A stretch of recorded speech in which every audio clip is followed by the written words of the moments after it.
evening to our San Juan School District Board of Education meeting. Today's date is Wednesday, February 14th, Valentine's Day, 2024. So we welcome all of you, and especially our people in the audience, well, students and teachers. So thank you for being with us, and we will be hearing from you guys a little bit later. So I need a motion to approve the agenda. Motion to approve the agenda? Okay. Second. All right, is there any discussion? No. Okay, all in favor? Aye. None opposed? Okay, and we will turn the time over to our superintendent for our spotlight report.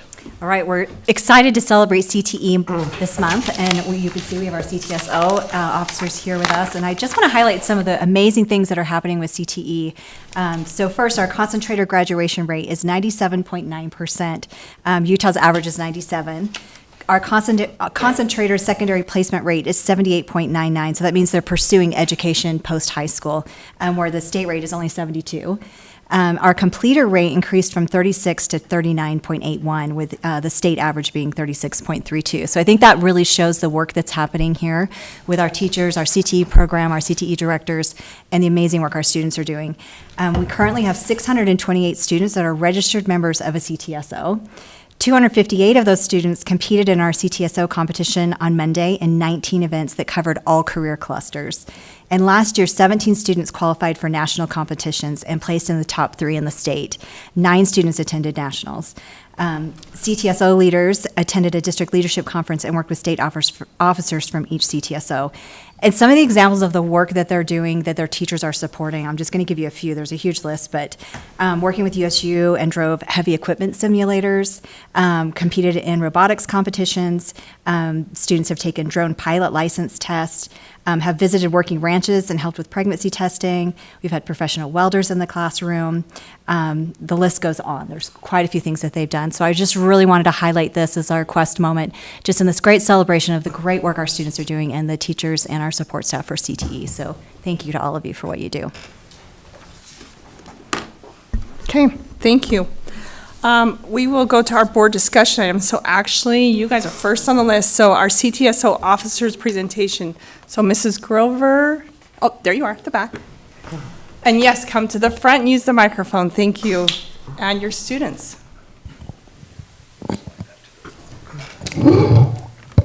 Sure.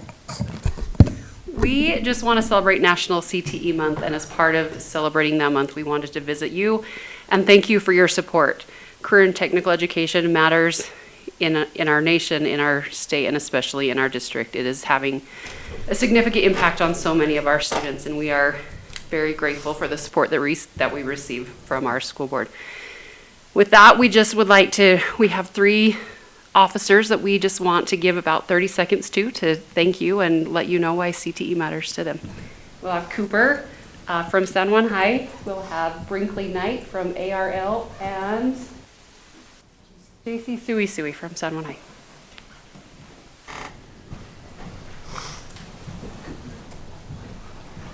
I'm a little nervous, but we thank you guys for these opportunities that you've really given us. A lot of us in here wouldn't have chosen what we've chosen today if it weren't for CTE courses. I can say for a lot, especially some of these guys in the red here.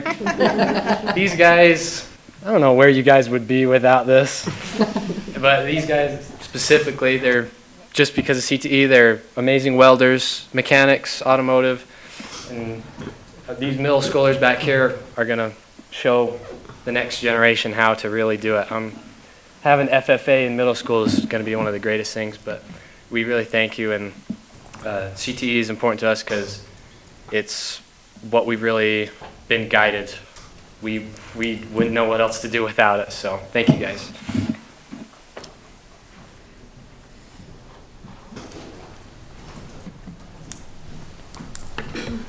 By competing in FFA and everything I've ever done, it's like an amazing experience. It's taught me leadership, it's taught me communication skills to get me out of my comfort zone, and I love just FFA and how it's helped everybody and everything in the whole world. Like, we wouldn't be anywhere without FFA, and that's what it means to me. Thanks.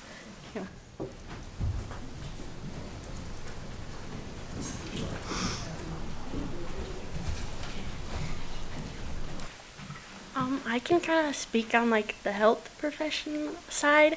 I think it's been really good to kind of get ahead of like the game. Like going into college, I'm gonna already know what I probably need to already know. With the CTE programs, it's so nice because you have the opportunity to like be CNAs. Well, try and get our CNA certification, and I just love the opportunity that we have and that's given to us when we can get that early start. So thank you.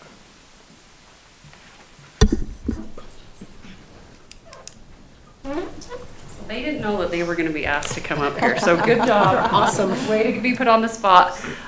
We wish that we could have CTSLs from all of our schools here, but with travel and time, it just made a little bit more sense. They were all invited, but our closer schools are the ones that are in attendance today. But we do have some amazing CTE programs and CTSO programs, and they couldn't happen without the support of you and really amazing, great CTE teachers that we are very thankful that we have. So thank you for your time and thank you for your support. Gina? Yes. Would you say the different programs that, and have these kids stand up and just Absolutely. a refresher to us and know who's Yes, like absolutely. what Yes, so programs are in here? And Skills USA, that's for trade and technical skills. Their competitions. So if you're in Skills USA, stand up. It actually encompasses everything: drones, computer science, auto mechanics, diesel, aviation, motorcycle, like you name it. And there's a Skills USA competition for these students to compete in and showcase their knowledge. Thank you. And we have Skills USA in every school. Every school in our district. Secondary school has that. HOSA is our Health Occupations Association for students. So if you're in HOSA, stand up. Or medical classes, yes, that's you too. So those are future health professionals that are going to be taking care of us as we need medical attention. Thank you. We have FBLA, that's Future Business Leaders of America. These are the ones that are going to be making all the big decisions. We have this in almost all of our schools. We do have one school that has DECA instead, which is a very similar program to FBLA. Thank you. Is that all that's right here? FF, how did I not get you guys? I'm so sorry. That one's near to my heart. FFA. And these are our, I would say, future agriculturists, but it encompasses so much more than just farming and agriculture. Great. Thank you. Okay. Thank you.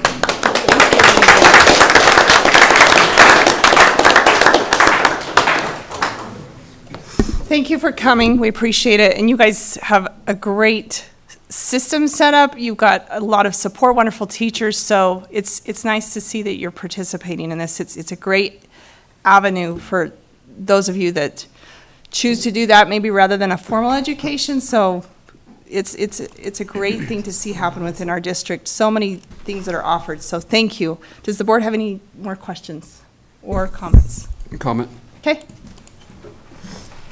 This is a long time ago. I'm going to take you back. I participated in the FFA back in school here at San Juan. It was in this building. There was a teacher by the name of Mr. Grover. It was interesting. I enjoyed it. It was fun. I got to learn how to judge livestock. We didn't go out to places to judge, but he would put up photos on the wall and kind of like a video, and we just judge him, and he would tell us, critique our judging and where we need to work on those. So that was a long time ago, but now we've got medical, and I think we had some welding and some mechanical at that time as well. But I just wanted to bring that to your attention, that I'm happy to see that in our school district. It's ongoing, and I really do appreciate you, so thank you. Okay. One more question. How many students, so these are the blending students, but how many are missing from this group that weren't able to come over here right now? Or As far as just officers? Or no, just students, or are these all the students? Is it, what was it, 628 In, that are in CTSL?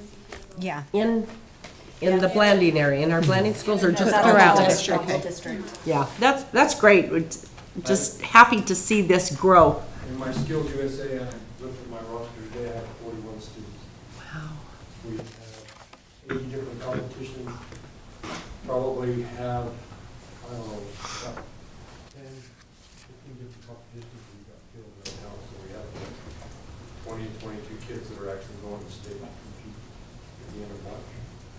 So, I mean, That's great. I've looked to try to double my competition rate every year, we've doubled for the last 2 years. So we're working on getting 100% participation in the state. Well, that's great. Well, I really appreciate, speak for myself because I'm not supposed to speak for the board, so I would say we, but I really appreciate all of the advisors, all of the teachers and everything you've done to build this program and to make it so successful for the students and provide that opportunities. You guys have spent years building this, and I hate, someday we're going to have some turnover as we get younger ones in. So I'm glad we've got Jessie. She's nice and young. She's going to be around JJ too. So the Grovers are direct descendants from Mr. Grover. So that's great to keep that in the family. But thanks to all the teachers. Well, I have a question. Yes. And this is for the Skills USA and email. I mean, my question is, do you feel as if you're that much more supported by the school district and having this program available for you? Because I know FFA is there, DECA's been there for a long time. And for me, I went to school at San Juan for a little while, and when I was there, the boys seemed to be a little lost. So do you feel as if this and any one of you can answer it, do you feel as if this has benefited you more so? Tulsa area, we try to get kids that are, Sorry. We're streaming. Yeah, you get to use the mic. Come to the front. Thank you. For skills, I think the district has really welcomed us and let us really get involved with all of our programs. Like with skills, you're so branched out, like automotive to job interviews, right? Yeah, job interviews. Yeah, and so getting help from the district is. Sorry, Cooper. You're good. We have a student who's competing in aviation maintenance this year. Oh, wow. We have job interviews, we have sweats. Technical. come up to the mic. So what my skills advisor is saying is that we even have kids in aviation, which is brand new. Yeah, We've never had anyone in aviation Right, before. so we have aviation maintenance, we have a couple of students in related technical math who should do really well this year. Jobs, interview, maybe some cosmetology. So we have, I mean, it's branched out pretty well. A lot of different areas that we're trying to compete in, trying to get more students involved in. That's one of our biggest goals at San Juan High is student involvement, trying to get kids involved. But that's what we're trying to do. It's hard, but it's getting better every year. We're getting more and more. And I think it's just from word of mouth. Hey, we had a great trip. I mean, this year, I've been enticing them. Kind of got a hookup for free hockey tickets for the night before we go. Fun. So I've been bribing with free hockey tickets. So I don't know, it's been working. And we do what we do. Awesome. Thank you. So we're going to continue with our agenda. We appreciate you being here. You're all welcome to sit in the best meeting every month if you'd like. You're welcome to be excused. If you're going to leave, I'll just give you a minute to file out if you'd like. Thank you. Thank you. Thanks.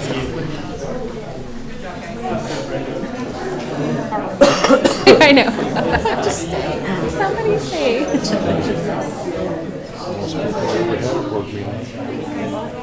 Most people have ever had a board meeting.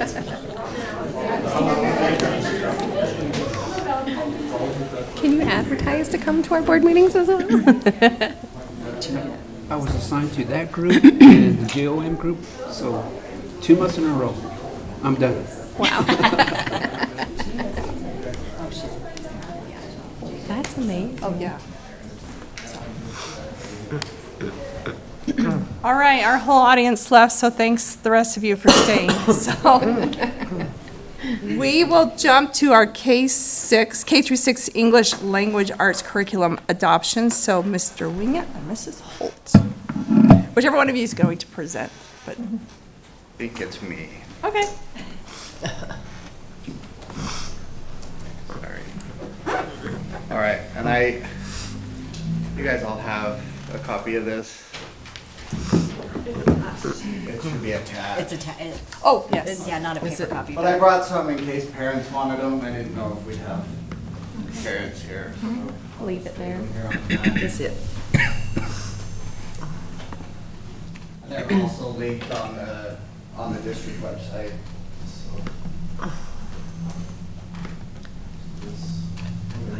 Cool. All right. So we are up for an elementary ELA curriculum adoption for our new ELA curriculum. And as we looked through that, maybe.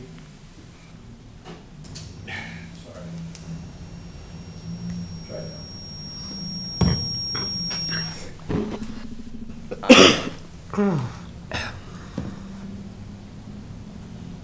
And I just put a little personal favorite quote here from Carl Sagan, who's one of my favorite people to read his Voyage Through Time.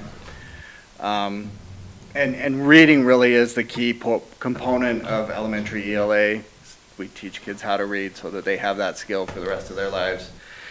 Now, I don't know when the last adoption was. It was before my time here in the district, but I know we weren't quite to the normal time that we would adopt, but we moved up the adoption a little bit for a couple of reasons.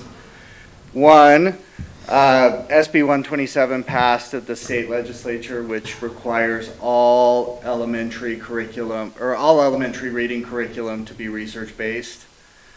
And this is where the letters training has come from, and all of the science of reading has come from, is this bill, and the whole idea is to improve reading outcomes statewide. The goal is to get 70% by third grade? 70% of third graders in the state reading on grade level. Because we do really well, kindergarten, first grade, and then they start to tail off. So the goal is to get, that's all part of SB 127. We also got new state ELA standards in May of last year. So SB 127 was May of 22, new ELA standards May of 23, and then the state came out and said as part of SB 127, we're going to approve programs that you can pick from that are research-based and that fit the bill. And so what they did is their approved list has 2 curricula that are approved. They have the Wonders program, which we were using, although we were using the old Wonders, and then it was the new one that was approved, and then CKLA, which is the other one. So these are the 2 approved choices. So either way, in order to be in compliance, we were going to have to adopt one of these 2 programs. So to go through steps in the process, we already had Wonders.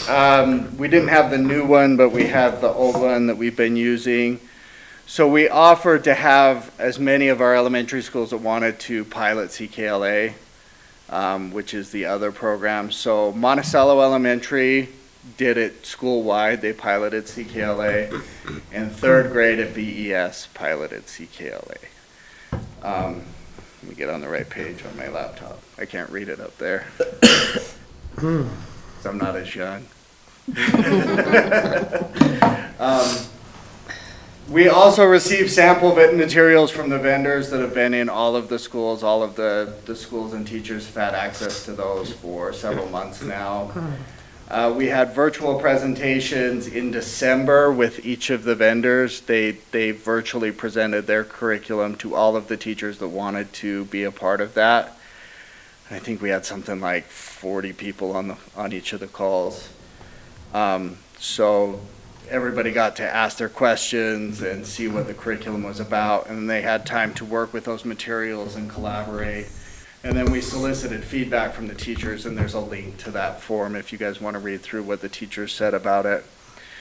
Then in January, we put together a team with teachers, coaches, administrators, and parents.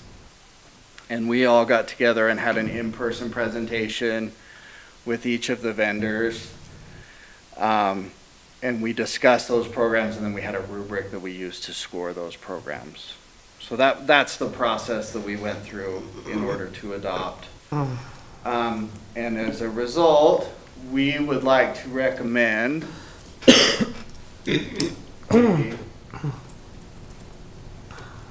I broke it. We would like to recommend that we adopt Amplify CKLA. CKLA stands for Core Knowledge Language Arts. And we would like to do that. The rationale that we are using, and this all comes from feedback from that team that we put together. CKLA is really built on building knowledge through reading. So each one of the units has like a knowledge component. They talked about in Monticello how one of the reading units was all about World War I and using entrenchment in World War I, trench warfare. They said they had kids go home on the snow day, and to win their neighborhood snowball fight, they used entrenchment, and they dug in and used trench warfare and dominated everybody in the snowball fight. But it was all stuff that they had learned. So it's history, it's mythology, it's science, it's all of these things are brought in as part of the reading program. And CKLA also did science of reading before it was cool and everybody else was doing it. They're way ahead of the game as far as science of reading goes. There's new reading daily. Clear instructional pathways, that was another thing that we talked about as where we tend to have teacher turnover and have new teachers in the district. That the instructional pathways and the ways of teaching CKLA were much clearer and easier than Wonders. Very engaging for kids. There's spiral review, daily lessons for new teachers, a lot of culturally relevant content. Systematically builds on knowledge. It's very easy to use. And there was just an excitement in the room from the teachers who wanted to try something new, and they were really engaged with this. The parents were also, they felt it was more in-depth and engaging than the other program. And it aligns with SB 127, which has a 120-minute per day requirement for ELA. So those were our reasons for the recommendation. And then that's it. That's my last slide. But the law also says we have to have 2 public meetings on this, so this would be the first one, and then I'll be back in March to see you all again. But I'd like to open it up for any questions. Could you just share the parent input piece of how you're gaining parent input on this curriculum adoption? Yes. So we had parents in the meeting where we did the adoption. We have had, it's this document that I shared with you, and this slideshow has been shared at every community council meeting. I'm on ARL's community council, and it was shared in there. So, and then as part of this meeting process, on that document is a QR code, so any parents that want to can scan that QR code, and there's a Google form they can leave for feedback on as well. Cover that? Any questions from the board? Yeah, question. I see that the Blanding Elementary and the Monticello Elementary School were utilized for the pilot project. Why is it just both schools are from the north when we have other schools in the south? That's a wonderful question. It was offered up to all of the schools to do, and those were the ones that chose to do it. I think some of that probably comes down to having new principals at our southern schools who were overwhelmed coming in. But those were the schools that offered to do it, so. Will they have an opportunity to participate in the near future if they decide to? Yes, if we adopt this, then everybody will do it, but yeah, anybody that, we always open up pilots for all of the schools. Okay, thank you. What's the fiscal impact of the recommendation if we were to adopt this? I actually just looked at the beginnings of a quote. It's gonna, I mean, these are always expensive. We're probably in the ballpark of $500,000 for 7 years. And is that comparable with the Wonders option as well? I don't, do you have any idea what we paid for Wonders last time? I don't know that. It's probably around 3, I would guess. I mean, it's significantly more, but all programs have increased over the years, and the components that come with them have increased. In fact, like the CKLA, they offer an online piece that is already built into the program for teachers to utilize as slides and presenting. So if you have a substitute, the lesson planning is done for you. Those kinds of things, we put hours and hours and hours. Can we ask her to come to the Oh, front? sorry. Oh, Yeah. Yeah, Yes, those Michelle. kinds of things we put hours and hours and hours into with the Wonders program. So those pieces, of course, are all always included in the price, and it's costly. So, yeah.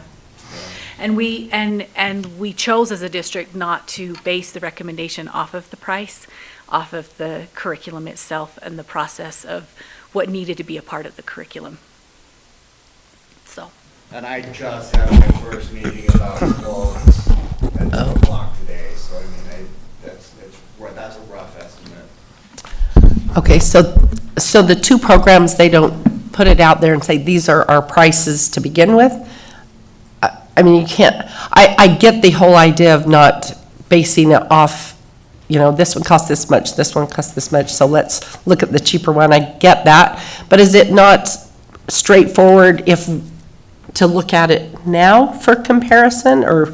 I mean, you could, but it's based off of per student, per license, per book, it depends on, there's so many components to the Oh, program. okay, There's like a it's a little student more book, there's teacher's complicated. editions, there's online resources, there's enrichment pieces, there's intervention pieces. So depending on what the package the district goes for, and then depending on the number of students, it's all calculated that way. So, yes, if we wanted to dig into that, we Little more absolutely could. complicated. Whether that's Okay. really necessary or not is really up to Right. you. I would assume ballpark, they're pretty close. Yeah.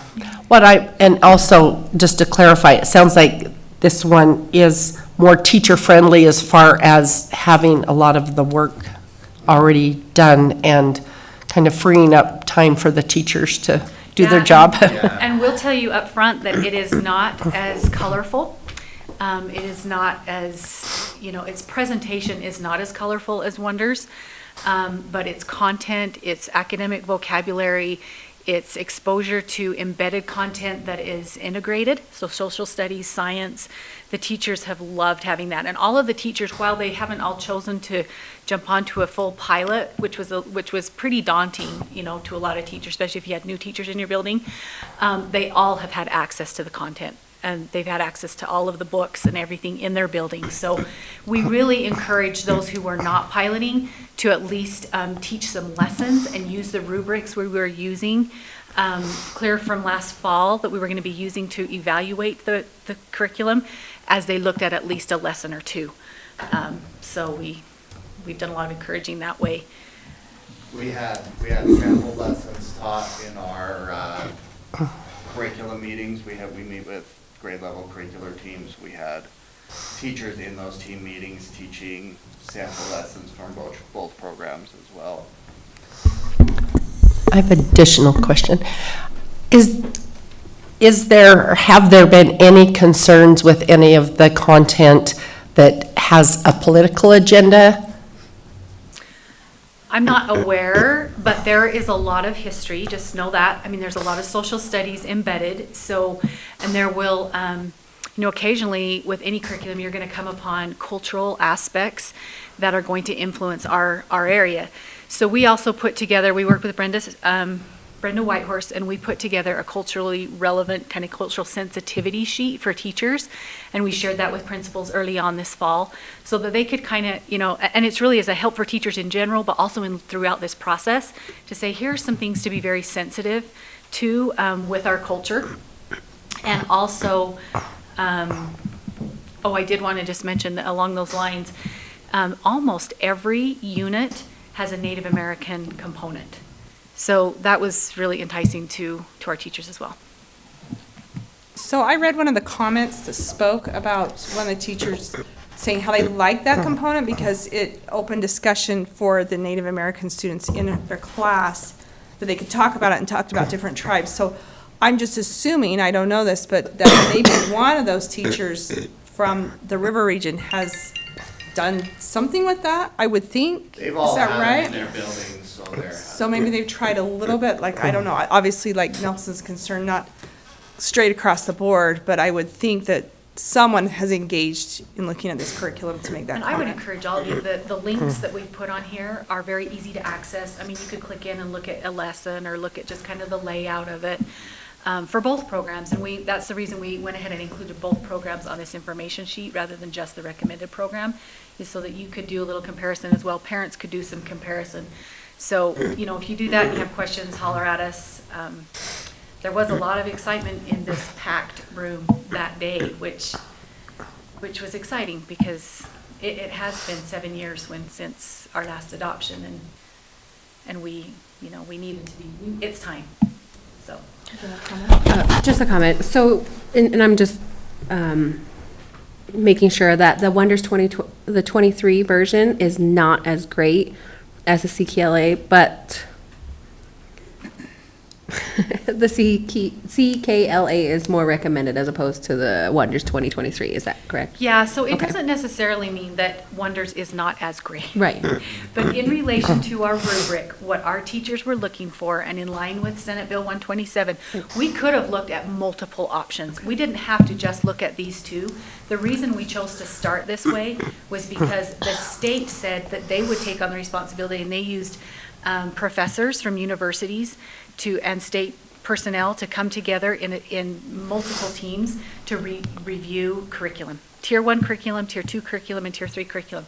So that is a massive undertaking that we don't really have. I mean, we have the capacity to do it, but it would literally take some of us, half a year or whatever to sit down and really dig through that. And they did that work for us. So we felt like it was really the best option for us to go with their recommendations first and then move forward. And because there was so much excitement around both of these options, it was a great place to start. I have a follow-up. So with this, is there a way we can ask the rest, the teachers and the principals, maybe to look into it a second time before our next viewing? Absolutely could. We could send out an email to just all teachers. Yes. And just make sure they have the QR code, make sure they have the information. We could just send this information sheet. Okay. And absolutely, yeah. Great. Then you could have access to that feedback. I'll do that this afternoon.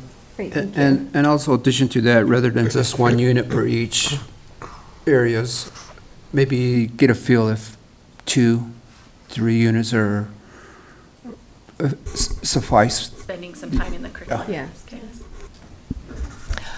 I have one additional question. I think I do. Anyway, the 70% reading on grade level in 3rd grade seems really off to me. It seems like the goal would be to have 100% of our students reading on grade level. And we know we have kids who are reading above grade level and we have kids that are below, but 70% seems extremely low. So 70% is also in relation to the Pathways to Progress. So we remember that Pathways to Progress it relates to students meeting their individual goals and making adequate progress. So the state set it at 70, but really we have to meet 60. So when I speak about Acadians, it's that 60% goal, but the state's is 70%. So we know eventually that's where we're headed, and that's why as a district we're trying to aim higher than that. But that's what it's referring to, is that Pathways of Progress. So every student is making typical progress, which in turn is hopefully going to get them to benchmark, which is lofty. Okay, Thank you. anything else? All right, we'll move to our next one. So, thank you, Jeff. Thank you. And Julie, if you'll stay there, and Derek, if you guys will team up on this the School Land Trust, our report. Thank you. So this is the final report that we bring to you each year for our school land trust, and this is for last year's summary. So the purpose of this report is to look at those numbers, make sure we're not exceeding that 10% and carry over, and then also looking at each individual goal. So the way this report is outlined is that you'll see each school, you'll see each one, just a real recap of each one of their goals. And then if you scroll down to the bottom of each school, you'll see whether they met their goals, whether they partially met their goals, or whether they did not meet their goals. And then we've asked each administrator to share with you if they did not meet their goals, and most of them have shared data whether they did or didn't. But if they did not meet their goals, why they did not meet their goals, or some kind of an explanation to support that. So every school has that on here.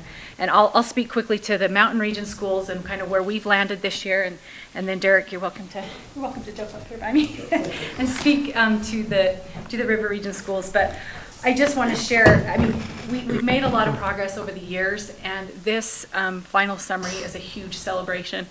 Our Mountain Region schools have 15 total goals that we were trying to look at as a region.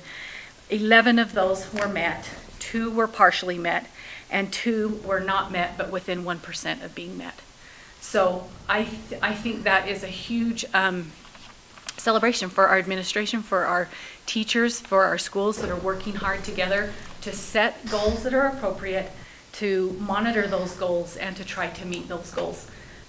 This is by far the most success we've seen in several years with meeting our goals. So.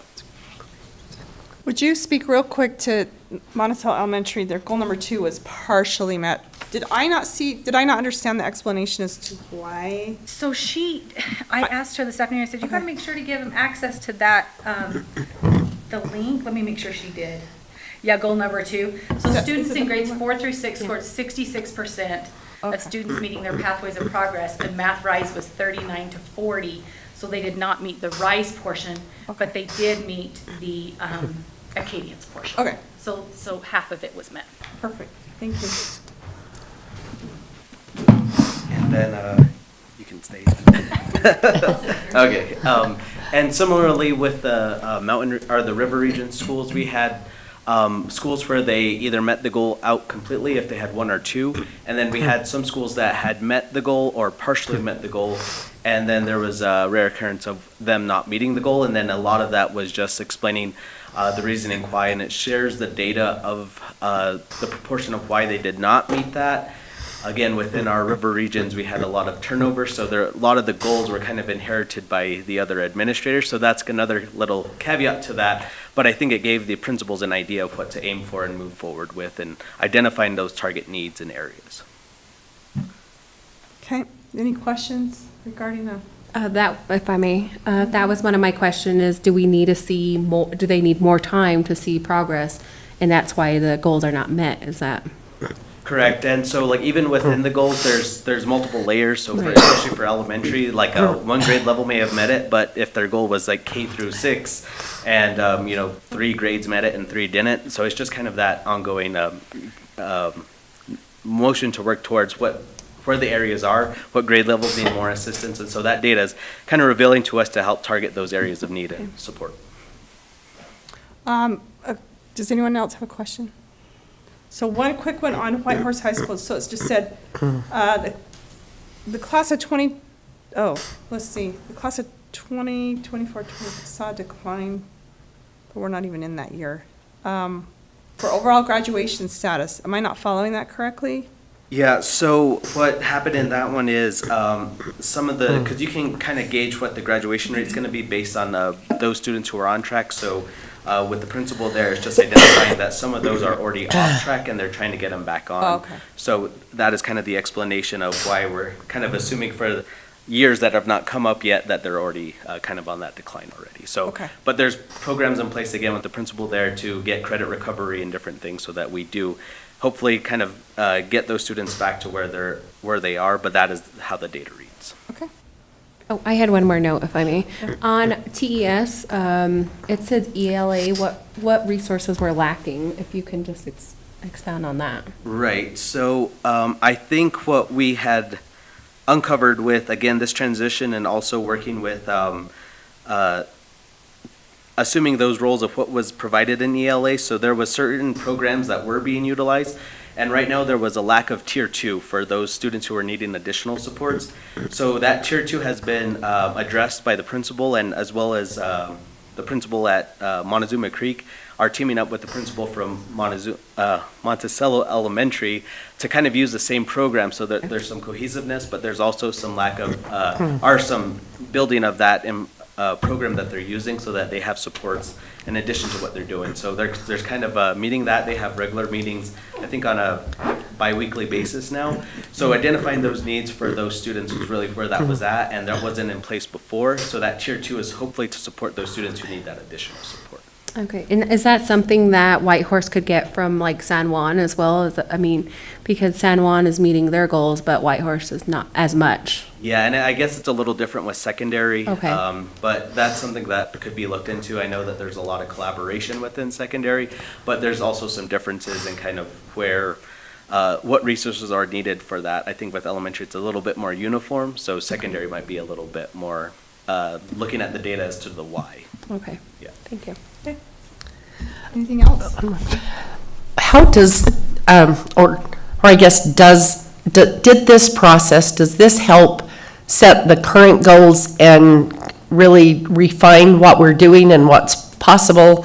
Is it also, I guess the additional question is,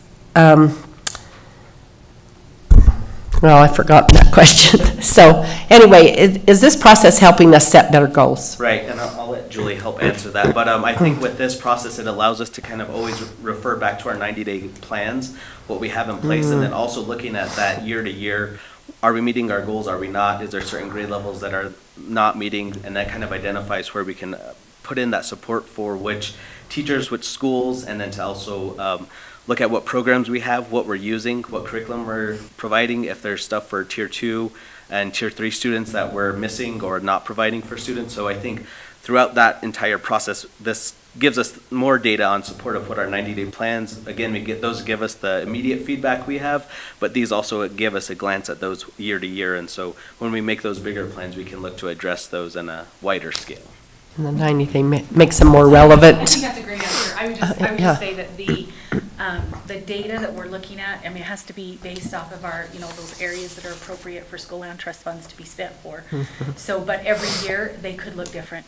I mean, even yesterday, or in the Bliney Elementary SCC, the SEC said, hey, we really could change what we're doing here, because our data is telling us something else. And that's a huge aha for a school community council, to have that moment together and to realize it really is up to us and what our data says we need each year. But as far as looking at this and going through this process, we have to do an online report every year. So it helps us to monitor and track. Thank you. Okay. All right. One more question. Oh, go ahead. I know you mentioned there's a lot of turnovers on administration on the River Region schools. Just looking here at TES, it says that there's data unavailable due to new administration. So what's the explanation of the previous administration? Do they not keep any data on record, or how?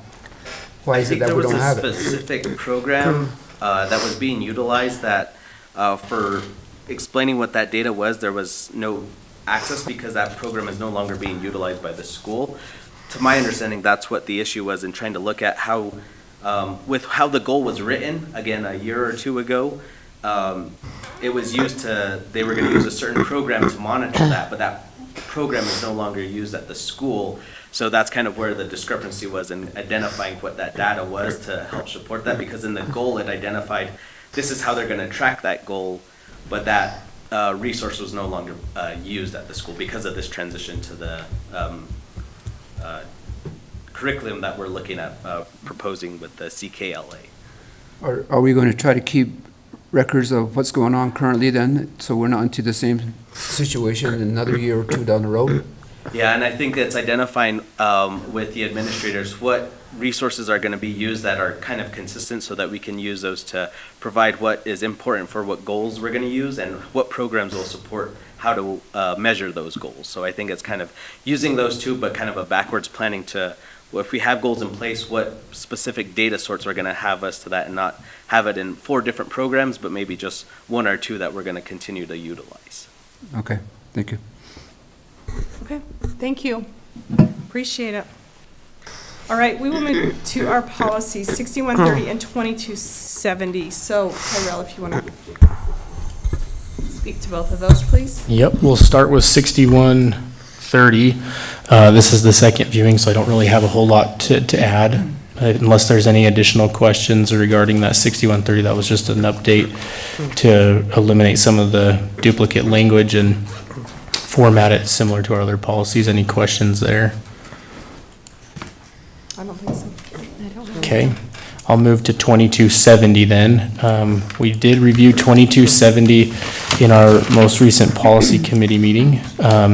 This policy is being brought because of legislation that was passed last year, and we just needed to add some language, which you can see in the red line copy is at the bottom of that policy. This is in addressing the need to have in our written board-approved policy a public comment period section that just outlines what the public comment period looks like, and it has to just be board-adopted policy that was passed in the legislative session last year. So we're just trying to get in compliance with making sure our policy addresses what the public comment period looks like so that the public knows that there is a time that they can make verbal or written comment to the school board. So that language is in there that kind of addresses what that public comment period might look like for the school board. And if there's discussion that you all would, I mean, this is a draft that we brought a proposal to you from the policy committee, but if there's discussion that the school board has, I mean, this is part of our, the policy is the school board meetings. So if there's discussion, questions, comments that you guys have, now would be an awesome time to have that. Do you have questions? Go right ahead. We're complying, I mean, we're doing okay so far with being in compliant of the new changes or the change in the language. So, I mean, there's no problems. We're not doing what we're supposed to be. Like, we've already set a foundation for that, so. Yeah, so in practice, we've met everything that we're supposed to have. Okay. This is a requirement that we have to have it in written board-adopted policy. Right. And so you can see it on the policy. It's at the very bottom. There's a code reference to the code language that requires us to have it in written policy. So that's a 50, let me pull it up so I'm not telling you the wrong one.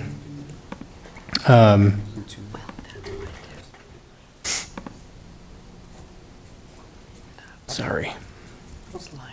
52-4-201.3 was the new code that was passed and put into effect in this past year. So we just needed to make sure that it was part of that written policy. But in practice, we've been meeting all of the requirements that have been asked of the public meetings. Okay. Thank you. Any other questions? Yeah, I have a question. Okay, go ahead. Back to the other previous policy, 6130. Oh. The tuition one? I was trying to look for it when you asked for a question. I wasn't able to find it in time. On page 10, I believe. 16, I'm sorry. 6130? On. It's the red copy. In the red. The red. You see the 1 and the 2, and then the 3. I kind of. You're on page which, 10? I struggle with that. 16. Whether the request was approved or denied, that's number 2 in the red area. And then you go to 3, the data, it was approved or denied. It sounds confusing to me. Well, and that's why I just have the clean copy that I printed. What does a clean copy say? It's in your packet. Yeah. If you just go to the next one. Right. While he's looking that up, I went through and read this really carefully and highlighted anything I had concerns about. I looked up on the school website. I found, anyway, I felt like I put it through the ringer and it was, Are we good then? found it good. So, Nelson, which page on the red? 16. Oh, page 16, okay. And it's, I think this part, What page is it? admission, well, no, I'm sorry. Let's see. Where's your, Are you seeing that, Tyrell? What he's talking about? On the red. Oh, okay. On, is it 14? And which part, The school year Nelson? the request was submitted, whether the request was approved or denied, the data was approved or denied. Is that the one you're on, that section? And you're seeing if that's redundant? Duplication. I mean, we were in Yeah, the and policy committee, on the- Christie or Tyrell. what on do the you- clean copy, it's, the redundancy is taken out. Yeah. Oh, But Go ahead, Mary. I do have one question.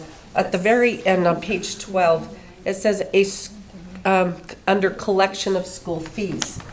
So it says a school may pursue reasonable methods for collecting student fees, but may not, as a result of unpaid fees, exclude a student from a school or activity or program that is provided, sponsored, or supported by the school or San Juan School District, or refuse to issue a grade, deny former or current student official transcript, that kind of thing. So I'm curious, if they have a fee waiver, nobody can collect anything and nobody's going to try.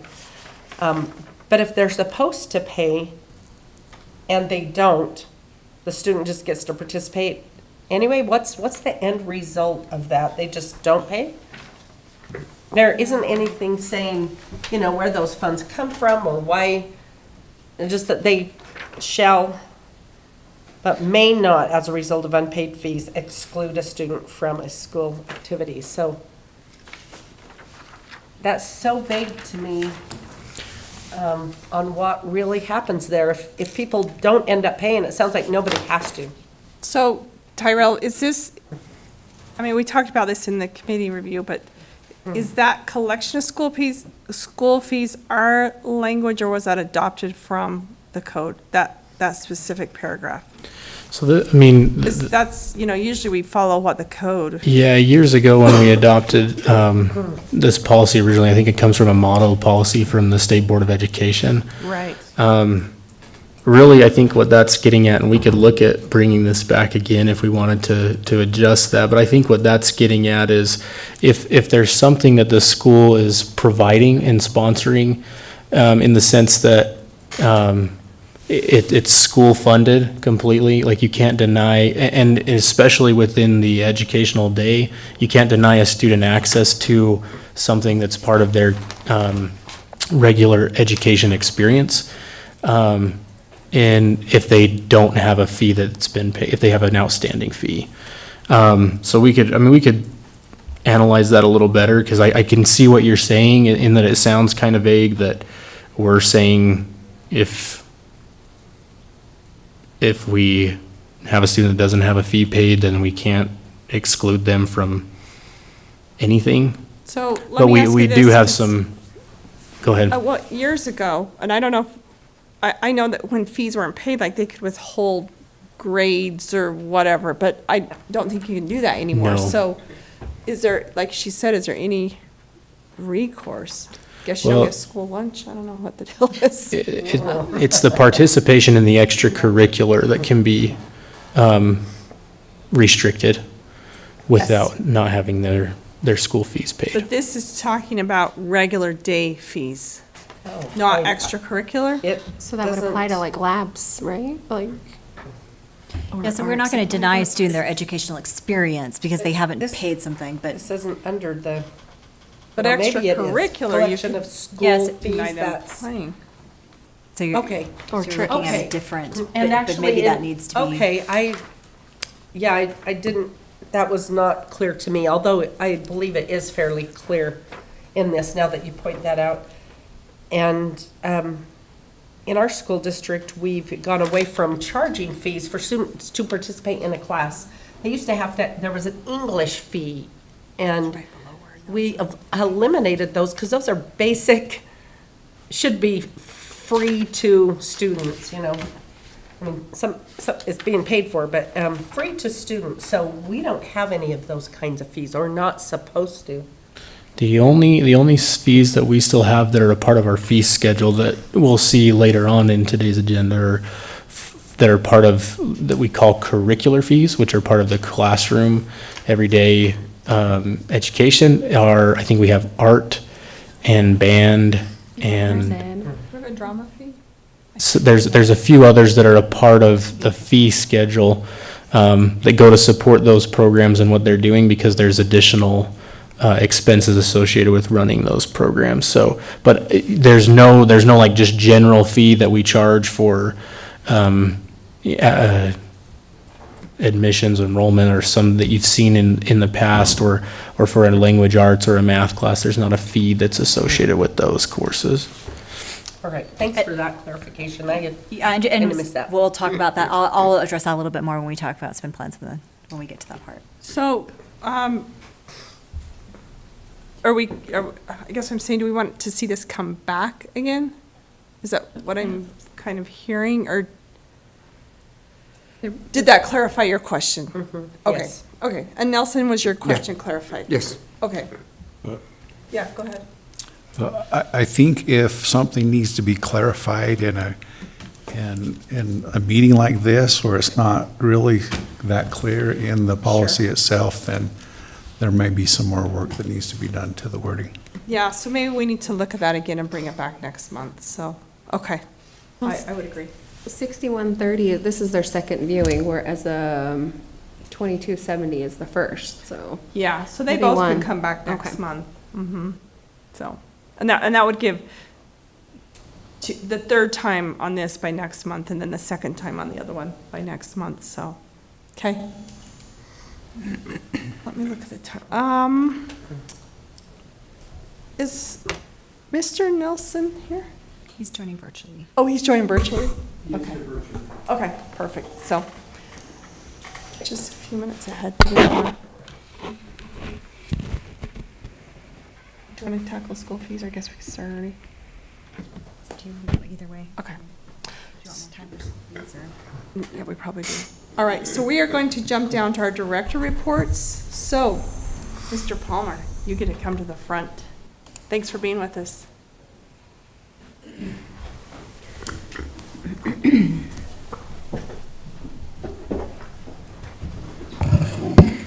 Hello. Welcome. Thank you. So, we're going to let you kind of speak to what you would like to on this for a few minutes, and then we're going to go from there. Does that sound good? Yeah, Okay, absolutely. go ahead. I think first and foremost, I would be amiss if I didn't take an opportunity to talk about, with everything we had at the beginning of the meeting, to talk about our CTE program. I listed that as one of our celebrations as well, and to talk about the growth that we've seen there. We've seen some pretty phenomenal things in the CTE program at our school, and with CTSOs, it has grown like crazy the last few years. We are fairly new to the CTSO game. We added FFA and FBLA shortly after I started as principal. It was about 3 years ago that we added those CTSOs. To my knowledge, we are the only standalone FFA chapter for a junior high for middle school in the state of Utah. And we're excited to offer that to our students. It's just grown tremendously. When we sat down to really look at our needs over the last year, the growth that we've seen there, we felt warranted.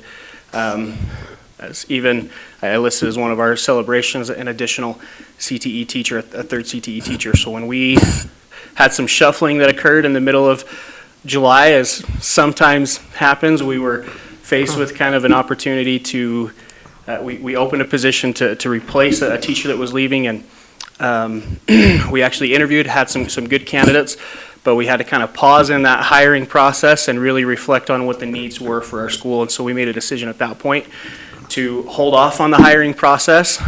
So we've been short a teacher throughout this school year, but we wanted to hold off on that hiring process to make sure that we had an opportunity to really utilize that FTE in a way that was going to have a long-term benefit for our students.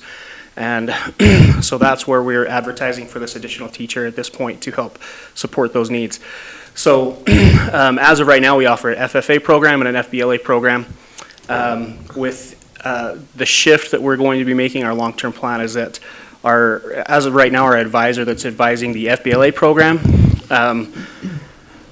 has the endorsements required to be able to introduce a Skills USA program. As you heard today, it's a very diverse program, and will give us a lot of opportunities to serve our needs. So we'll shift that, and so the position that we're advertising currently is to hire a CTE business teacher to allow for 3 CTSOs at our school. We have plans to enroll each of our 8th grade students in a CTSO.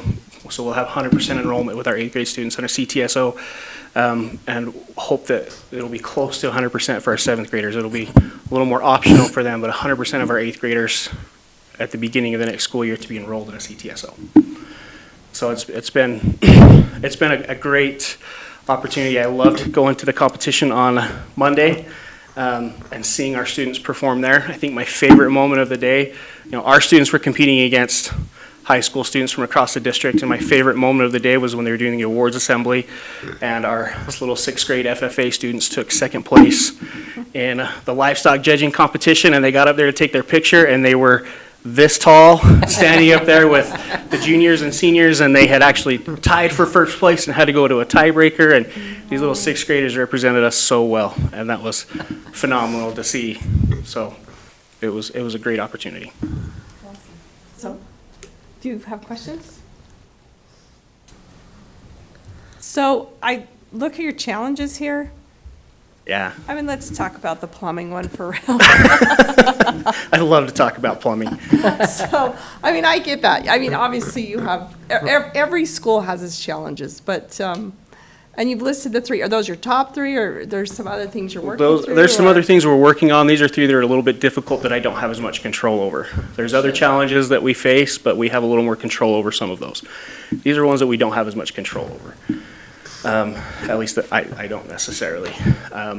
The plumbing is an issue, and that there's lots of times, even this school year, that we've had to shut down sets of bathrooms, and that makes it a challenge for access. It's a challenge for sanitation. It's been a reoccurring issue and kind of an ongoing challenge. Is that because it's just old stuff I that's there? I mean, don't have answers to that. I know I know that there's been some extensive work, and Tyrell may be able to help with this. There's been some extensive work with cameras and potentially adding another clean out system. All I know is once or twice a month we're having some issues with plumbing backing up out of the toilets into the building, kind of a thing. okay. Yes, go ahead, Nelson.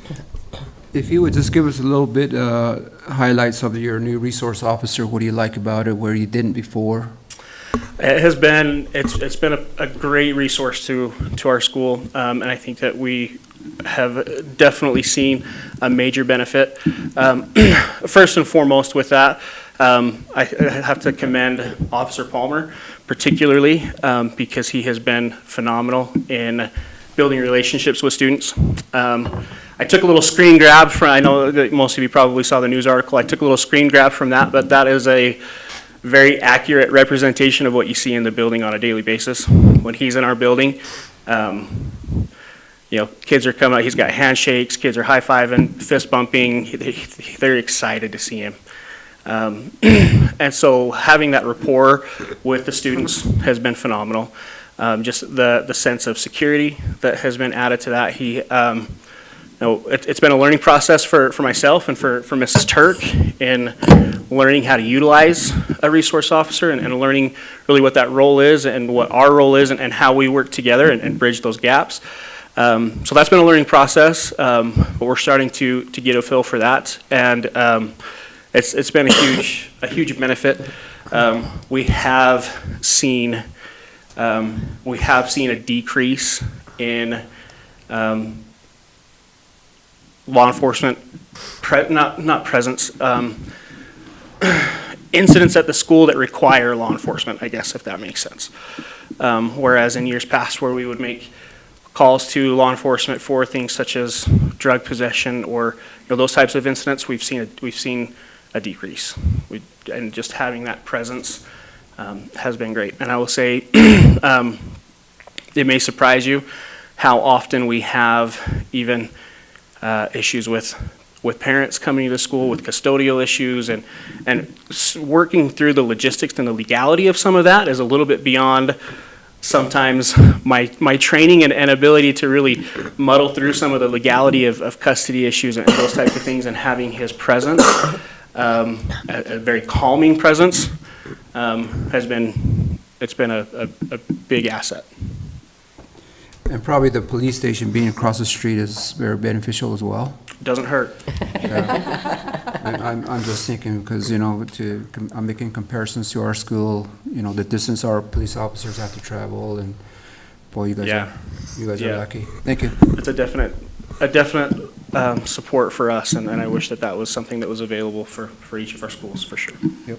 I have a question. Could you go into specifically like what some of his roles are? Is he the greeter? Is he coming at the bus? Or, is he going from door to door checking to see if they're locked or if there's anybody straggling behind or? Yep. All of the above, yeah. He is at the bus stop just about every day. Occasionally there's some things that pull him away from that. He is in the foyer in the mornings. He rotates between schools, so Mr. Nilsson and Mr. Christensen can probably touch base on that as well. So he's not there at our school every morning. He rotates between the three schools, but when he's a greeting presence. He is definitely, when we have passing periods and students are going in between classes, he's always visible. He's always walking around. Like I said, there's very few kids that walk by without some kind of handshake or something like that when they see him. We have done some safety drills at the school, some lockdown drills, some of those types of things as we've practiced as part of our normal routines. He's helped us with those and provided some insight. I think there's maybe a thought that he may be conducting investigations, and that has not been his role. The investigation piece of things is still happening at the school level with Mrs. Turk and myself. His only involvement in those types of situations are anything that needs to be referred to any legal aspect of that. Nothing beyond what we've had in the past. So he's not necessarily involved in that, and we've been very cautious to make sure that he's not involved in any disciplinary action because we don't want him to be viewed as a disciplinarian. We want him to be viewed as a support and a resource, and not as in a punitive role. So he hasn't been involved in any of that. And you've got a positive feedback from the parents as well? Yes. Okay. Yeah, definitely. Okay, well, thank you for your time. Oh, I haven't asked any questions yet. So the space at the school. Yeah. Maximum capacity. What's the enrollment of the 8th graders this year? And do you know our 5th grade enrollment that will be coming in? Will it be better next year or same or worse? It'll be about the same. Our current enrollment for 8th grade, I believe it's 99 students. With the incoming 5th grade class there, I believe 90 students enrolled at BES, and then coupled with students in Bluff, I believe we're just over 100. So it's pretty on par. I know the 4th grade class is very small in comparison. It's always going to fluctuate some. My big concern with the space is that not having room to do what we need to do in terms of, I really, if we're talking Dream World, would love to have some more dedicated space for, and I've spoken to this, but some more dedicated space for our Heritage Language Department to really be able to grow and do what they need to do there. Our Heritage Language teacher has done some phenomenal things, and we saw some great things at the Heritage Language Bowl last week where our students were participating in that and competing again, like the CTSO conference, against students much older than them and doing very well. She's grown that program phenomenally, and I would like to have some more dedicated space to allow her to continue to grow that program. With our drama program has exploded in the last few years. We have over 100 students enrolled in our drama program. Our upcoming play that we have coming up in 2 weeks, we've got 80 students participating in that play. What are the dates of that play? The last week of February. Okay. Opening night, I think, is Monday. They're doing the Newsies, and it's going to be great. If you have a chance to come watch, our drama teacher has done a phenomenal job. But right now, we're holding classes really on the stage. We don't have dedicated space for that, so there's just some. It's just kind of tight.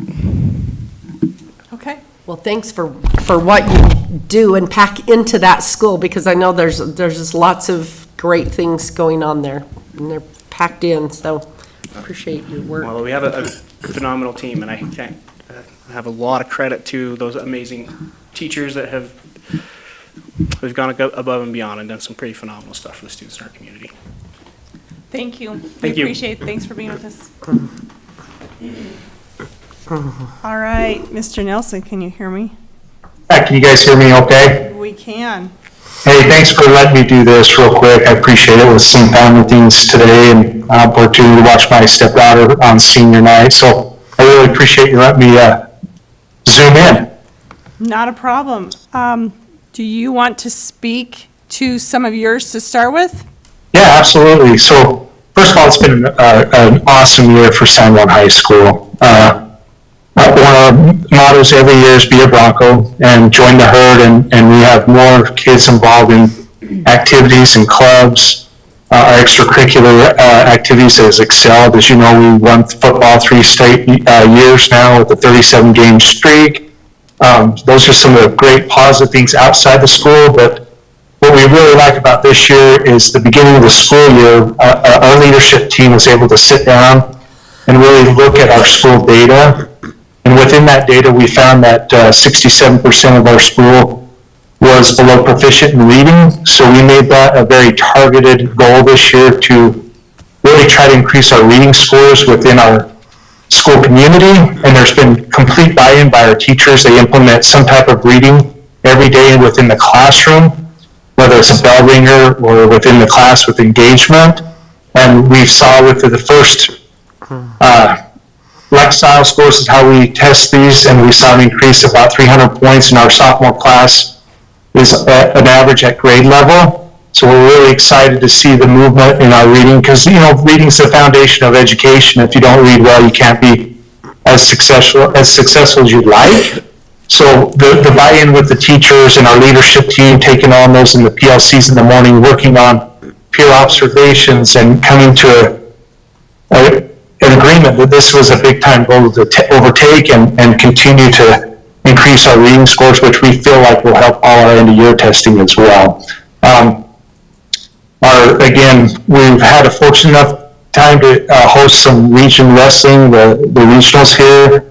It was a lot of fun to see 8 or 7 different schools come into our school. They absolutely loved the culture of it, and the parents and the wrestling team did a phenomenal job of hosting that. Heritage Month, it was in November. Ryan talked about Valina doing a great job with our heritage language programs, and I would like to echo that same thing. We had a lot of awesome things planned all month to integrate all types of different heritages within our school, to gain appreciation to the unique place that we live in. And it was led off by our Blue Mountain pageant, and the kids did a phenomenal job, and I think you can see those pictures within that right there. You're going to honor one of our best teachers you could ever come across in Tracy this year. She was our grand marshal at our homecoming, and unfortunately she's retiring this year. It's just, most people you think can replace, she's an irreplaceable, amazing educator that's given 31 years of her life to San Juan High School. So I'm glad you're recognizing her tonight. SRO, I know Ryan talked a lot about that. It's been a game changer for our school. Cole Palmer has done a phenomenal job of making connections, and I don't know if y'all saw the KSL article that came out about him and the resource officer. It was a great article, and hopefully you had a chance to see how that went, and KSL did a great job with that. we've got a great team, we've got a great climate, our teachers have come together, and you can just feel the energy in our school. They're there for the kids, and like I said, 100 times, I'm really proud of our teachers and all our staff and the amazing people they are and how professionally they are to come every day ready to work. Okay. Anyone have questions? Go ahead, Mary. I do. Well, first of all, it's been super exciting to see all of from the kids who are in here today with the CTE programs, and many of them I recognize because they're also involved in extracurricular activities and a lot of crossover and there's just a lot of opportunity, and I'm really grateful that that is being facilitated by the interests that the students have. It's a good marriage there with being able to provide those opportunities for the students, and then so many adults in the lives of these students providing that opportunity to genuinely help kids. So that's the momentum that's been building for a long time at San Juan High School is really exciting to see. I have a question because in our school trust land evaluation that we went over earlier, Monticello had the ACT prep as part of theirs. It made me, the ACT prep. So can you talk about? That's already in the vehicle. What? Oh, I don't know, that's not for me, I guess, not. The ACT prep class that we do that Yeah, one. can you talk to that? Yeah. Tell us about how San Juan High School's doing ACT prep. So we have that, Ms. Castillon teaches it. We have in conjunction with our driver's ed. So driver's ed's only one course, so our sophomores take that ACT prep along with that for the semester, and they prepare for it. You can see the increase in our ACT scores. We've gradually gotten better on that score, which we would love to celebrate that. We actually, I think it was 18.6.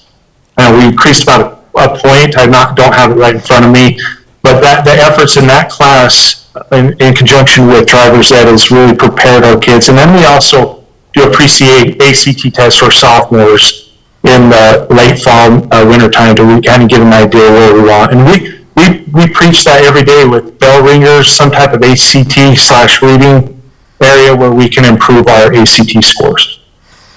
Okay, great. I did not know that. So just to clarify, all kids typically are taking driver's ed, but they're also in that other semester. They all a prep course.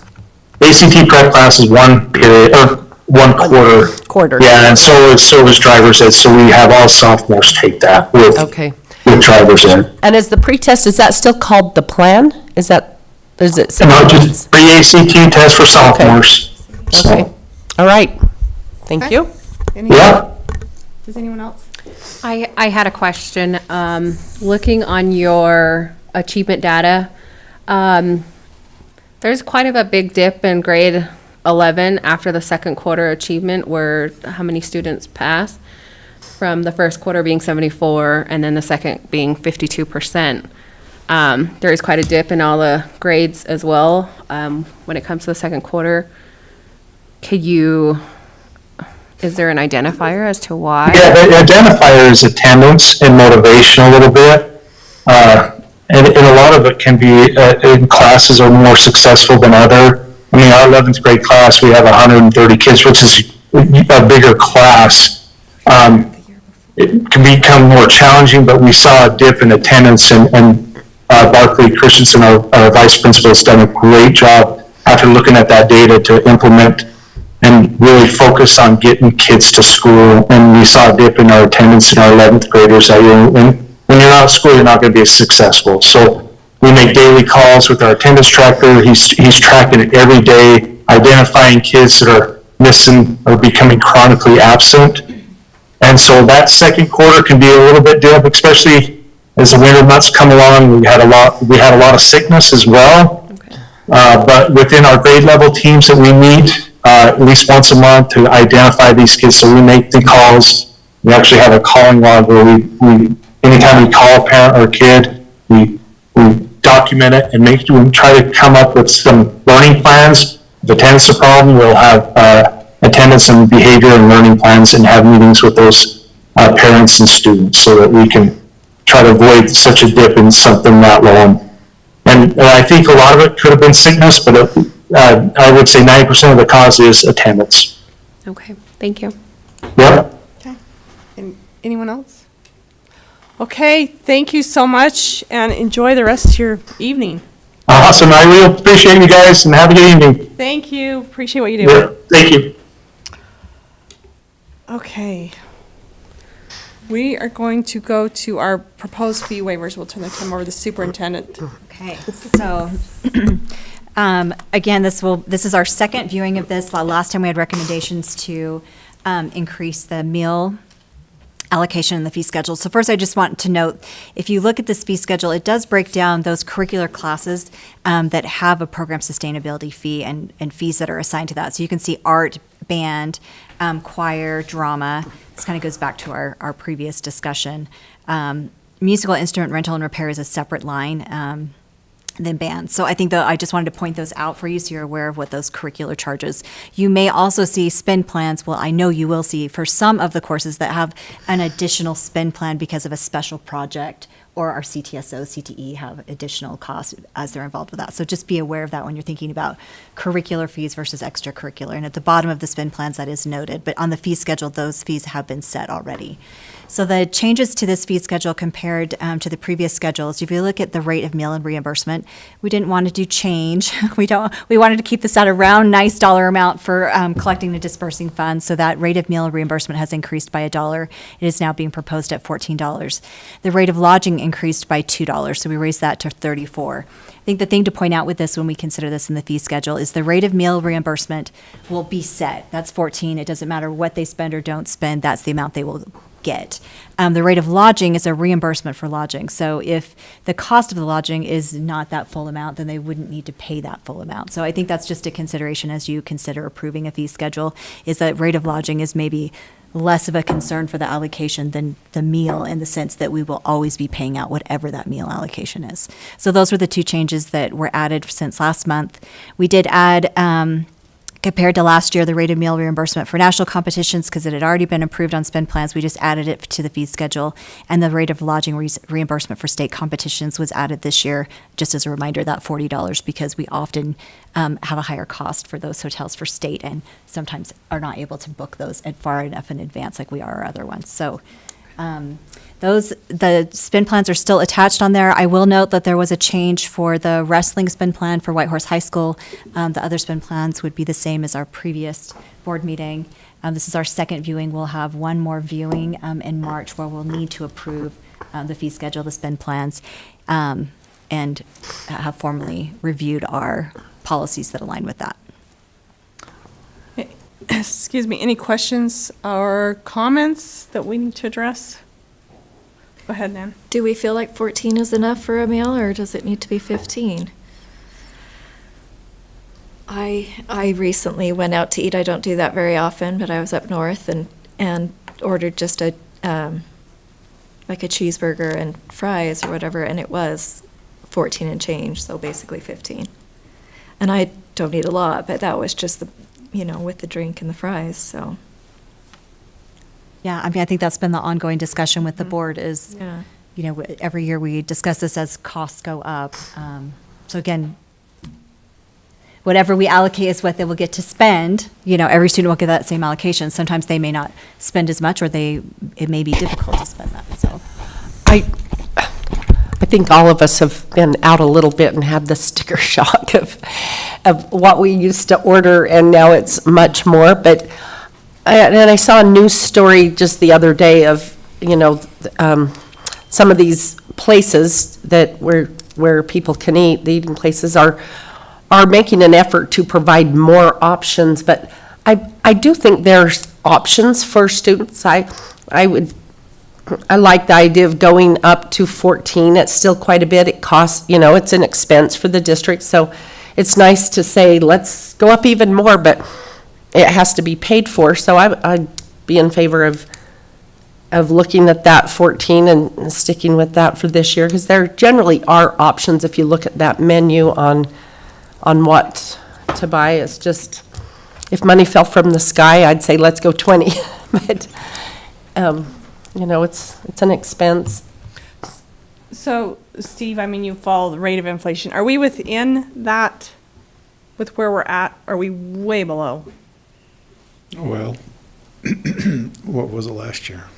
I don't remember. Are we at 13? Yeah, 13. it went up $1. So it only, so yes, it went up $1.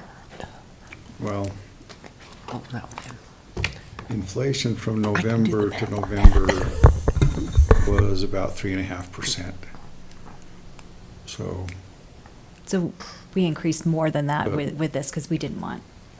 but that's just overall inflation. That's not Right. like fast food or restaurants or anything like that. So I can't speak to specifically restaurant and how much, eating out has gone up year over year, but. It almost goes to the saying of, do we need to have our coaches do like, or our advisors do a smart spending presentation to our students and be like, well, you can look at the menu and be like, well, if you get this, and then this is what it would equal out to. I mean, I think 14 is still relatively small, but I guess it would Well, be. all of you go to McDonald's and try and order and see if you can stay under 14, and then we'll have this discussion next month. That's my suggestion. Because you'll know if you come out starving with 4 chicken nuggets or a hamburger. Because the thing is I don't know if I'm for or against, but I just don't want kids to feel like it's so restricted that they are hungry. Because some of them, that may be their meal. Maybe they're not getting adequate food at home. I don't know. I'm just saying. And it's not our job to feed them all, but at the same time, when they're out, I don't want them to feel like they're so limited in that they are walking away hungry. So, I don't know. We've still got another month, though, to look at this. Now, this might be a crazy thought, but in elementary school, if they go all day long on a field trip, the school will send sack lunches with the students that the federal government is paying for, and it's not costing our school district money. And so when students are on, a trip a couple of days, of course, you're not going to send several sack lunches with the kids. But is that something we should consider for high school students as they travel, that one of their meals is from the cafeteria that would be covered anyway for them? We have a budget that we have to live by, and again, if, it's a thought. Can we do better? As Colleen said, we need to have them teach the kids about, some of their choices. But is it unheard of to say, we'll provide a sack lunch for this trip, it's over, and then you'll have one meal that you'll buy when you come back? But maybe it's a way that we can show, or we can help students make good decisions too, or try to make our money stretch further so that we can spend it for education things instead of food. That's a thought. So It might be way out there, but it's something that's a possibility. So to respond to that, we are currently doing that. So when it's a same-day trip, and if we can accommodate that as part of their mealtime and the cafeteria hours that are worked and planning for that does occur. So as much as possible, we're trying to reduce that cost, not only for our fee waiver students in the district, but also for our other students. So as much as possible, we're doing that. I mean, our plan is not for them to get on a bus and go to Moab and stop at McDonald's, right? Like, that's a short distance depending on where they're coming from. So as much as possible, schools are already doing that, and we're utilizing our cafeteria staff as we can to make that happen, and the ordering through our normal meal preparation. Okay, good. I'm glad to hear that. That's great. Thanks. Yeah, go ahead, Steve. So for our mileage reimbursement, we're basing that on an IRS standard mileage rate now. And there are federal rates for meal reimbursements. And so one thing that we might look at is basing whatever we have as our meal rate on the standard meal rate that the federal government puts out that's based on inflation. So just a thought of how we might go forward on that.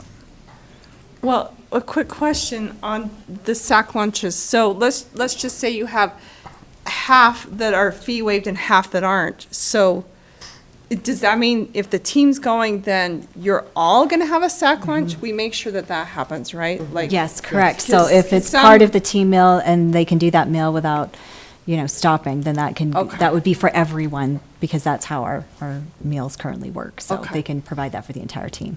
Sure.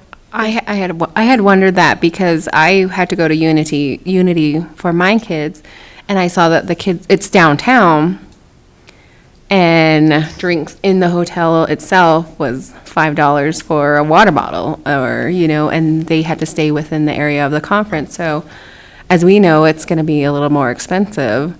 So that's why my questioning is if $14 is enough. But of course, we should teach our kids to spend wisely when it comes to being out there, but that would be my worry as well. Yeah, and currently, like with the Unity Club Conference, that's being paid through the ACE grant, so there's a little different circumstance than looking at what the cost would be, especially where it's you're looking at a higher cost area for food as well. So, that's a little different scenario. But again, when the ACE grant does expire, if we are putting Unity back on spend plans, that's going to be something that will have to be in the spend plan to say we're going to this high cost area.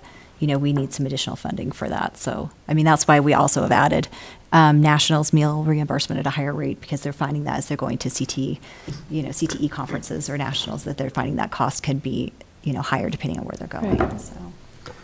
So Tyrell, do you mind emailing us what that rate of reimbursement is that federal, or do you know that off the top of your head?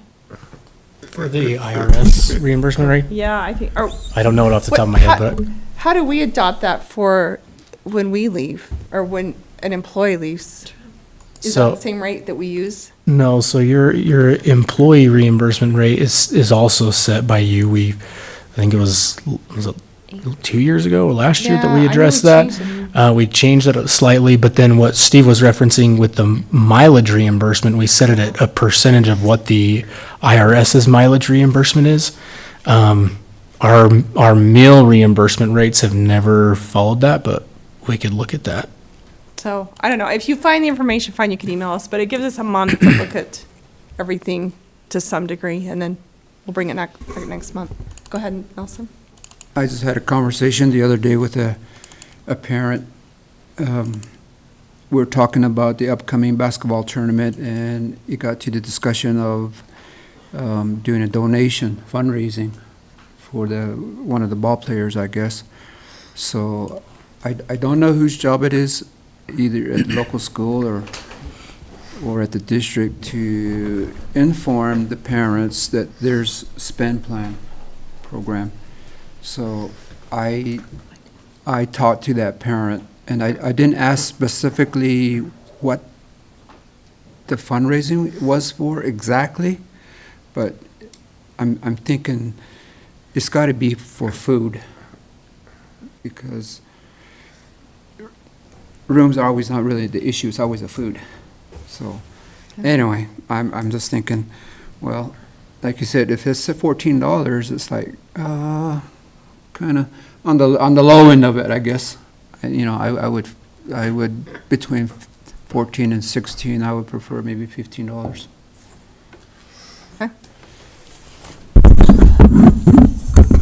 One thing to think about, if somebody's doing a fundraiser to go on the trip, that means that they either didn't know to turn in the paperwork, submit paperwork for a fee waiver, or they didn't qualify for fee waivers. So one thing to consider, if, as this meal, the money for the meal gets higher and higher, students who are in fee waivers would get that money, and families who don't qualify for the fee waiver, their child maybe gets sent with $10. They might have a couple of kids involved, and they're saying, hey, you got to do what you have to do to spend $10. And so we have that kind of equity piece too, that do you see what I'm saying? So there shouldn't be a fundraiser for somebody who really can't afford food, because they should be fee waiver. And the answer to your question in the policy, it talks about each school has somebody who's identified to make sure that every student knows, the parents know about the fee waiver and how to apply. And I just checked it on San Juan High Schools because that's, where my community is. And so it was easily identified on the website like it should be. Ryan Nilsson is the identified person, and it's right on the front of the website. So I'm assuming, I didn't check all of our schools, but that's what it says in policy, is that it has to be on the website, and it was very easy to find that Ryan Nilsson is the agent, is that what it's called? Or the specified person. And so everybody should have, they have access to that. So if they're doing a fundraiser, it's because that family really can't afford it, although they would not qualify for fee waiver. Good question. So would we be able to know which percentage of students are on fee waiver? Is it going to be more than or less than? So I think we can base it on that as well, because if there's more students on fee waiver, then that's a lot to take into account of if we're gonna change it or not. Maybe you could provide that information when we We come can, back. Okay. we can provide the number of students that are currently on, or issued a fee waiver. That'll be That their great. fee waiver application has been approved. Okay. Perfect. Okay. We will move forward. The out-of-state student enrollment procedures. Actually, Superintendent, you have the next Yeah, do you want me to three. just You can keep and then going? just keep going. Okay, I'll keep going. So this is in response to last month when this discussion came up, and looking at it, it looks like the code was updated last year. So this is perfect timing for this discussion. Not that it has changed that much, but our documents are now out of date and need to be updated with the appropriate code. You could see the attachments that are on here and the recommendations with the old code on the documents that are attached. Currently, just the data to be aware is we have 6 total students that are considered out-of-state enrollment students. One of those is at Sabina de Sky Elementary, 3 are at Monument Valley High School, and 2 are at Navajo Mountain. Those students have all been enrolled in our schools for a number of years, so that none of those are actually new enrollments for this year. So a couple of those students, 2 of them specifically, have parents that are teaching in our schools, so that might be part of it. When you look at just the locations of the students, when you look at the Monument Valley area, I mean, these are students that live in the valley and are traveling past the school to if they were going to attend their school in their state of Arizona. And then Navajo Mountain, those students, it's the same situation. There's such a tight line between Navajo Mountain, Utah, and Navajo Mountain, Arizona. Sometimes the address that they actually give us in their P.O. box is located in Utah, but when we look at the impact aid, when we're looking at where they actually live, it falls within the boundary of Arizona. So this is a really tricky process for our district to say these students sometimes have an address that looks like a Utah address, but when we actually look at that and when we apply for impact aid, it may be right on, like just barely over the border into Arizona. So then that makes them not qualify for our WPU for the state, but they do still qualify for impact aid. So I think that's something to consider as you're considering how we have handled this in the past. This was originally discussed in board meeting in October 2016. And in that meeting, there was a discussion, and that's where these forms were generated from, was that meeting they were adopted. I did not put this as an action item. I assumed you wanted to have a little discussion about it. What I would recommend at this point is coming back next month with an action item if you want to proceed with looking at this policy.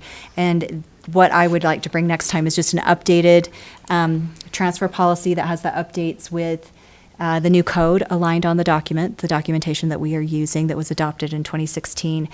The other thing that I think you may want to consider is looking at this from kindergarten through 12th grade. So we currently do not take in out-of-state students for preschool because our preschool is not just an open enrollment preschool. So I think aligning our documents to say kindergarten through 12th grade, if we're going to still continue, I would recommend we add that to the document for next time for you to approve.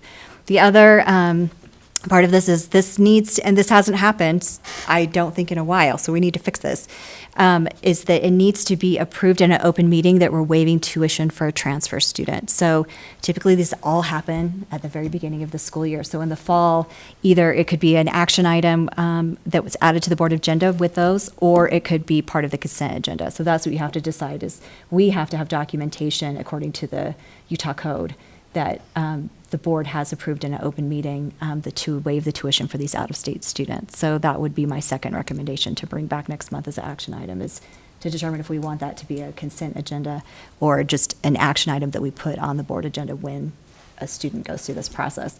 There, as you can see from the documents, it goes through a process already from the superintendent. So we're looking at, what is the enrollment, looking at the history of the student, academics and behavior, things that they can be denied for. So they can't simply, have disciplinary issues at another school out of state and then try to enter our school. So all of that is part of that initial component of being even recommended to the board for admittance. So that is kind of, in a nutshell, what the board had decided in the past. We're a little bit out of compliance, need to get back in compliance. So I'd like to bring this back next month with any other recommendations that you would have.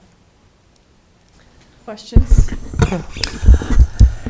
And based on your really good explanation, thank you for all of this. I think initially I would prefer it not to be on a consent agenda because it has a fiscal impact. And so for that to be considered separate of other things that we, school fee, or not school fee waivers, but homeschool waivers, that those kinds of things, they don't have a fiscal impact. It's the parent's choice, and we just agree, yes, you can stay at home, but they can educate them at home. But this would have a fiscal impact, so I'm leaning towards, I'd like to see it not on the consent agenda that's, an automatic. But if I'm understanding this correctly, so I don't want to say it's kind of a wash, but we don't get the WPU, but we do get federal impact aid. Yes. Correct. Correct. So we do benefit from that. If they're federal impact aid students. But they're not necessarily. But the ones, Federal the impact 6 aid that we have students. are all federal impact aid students. The 6 that we have Right. are, it's possible you could, You have. could go in here or there, but yes. Yeah, But and these then the board currently- could decide at that Yeah. point. Yeah. Okay. Question, so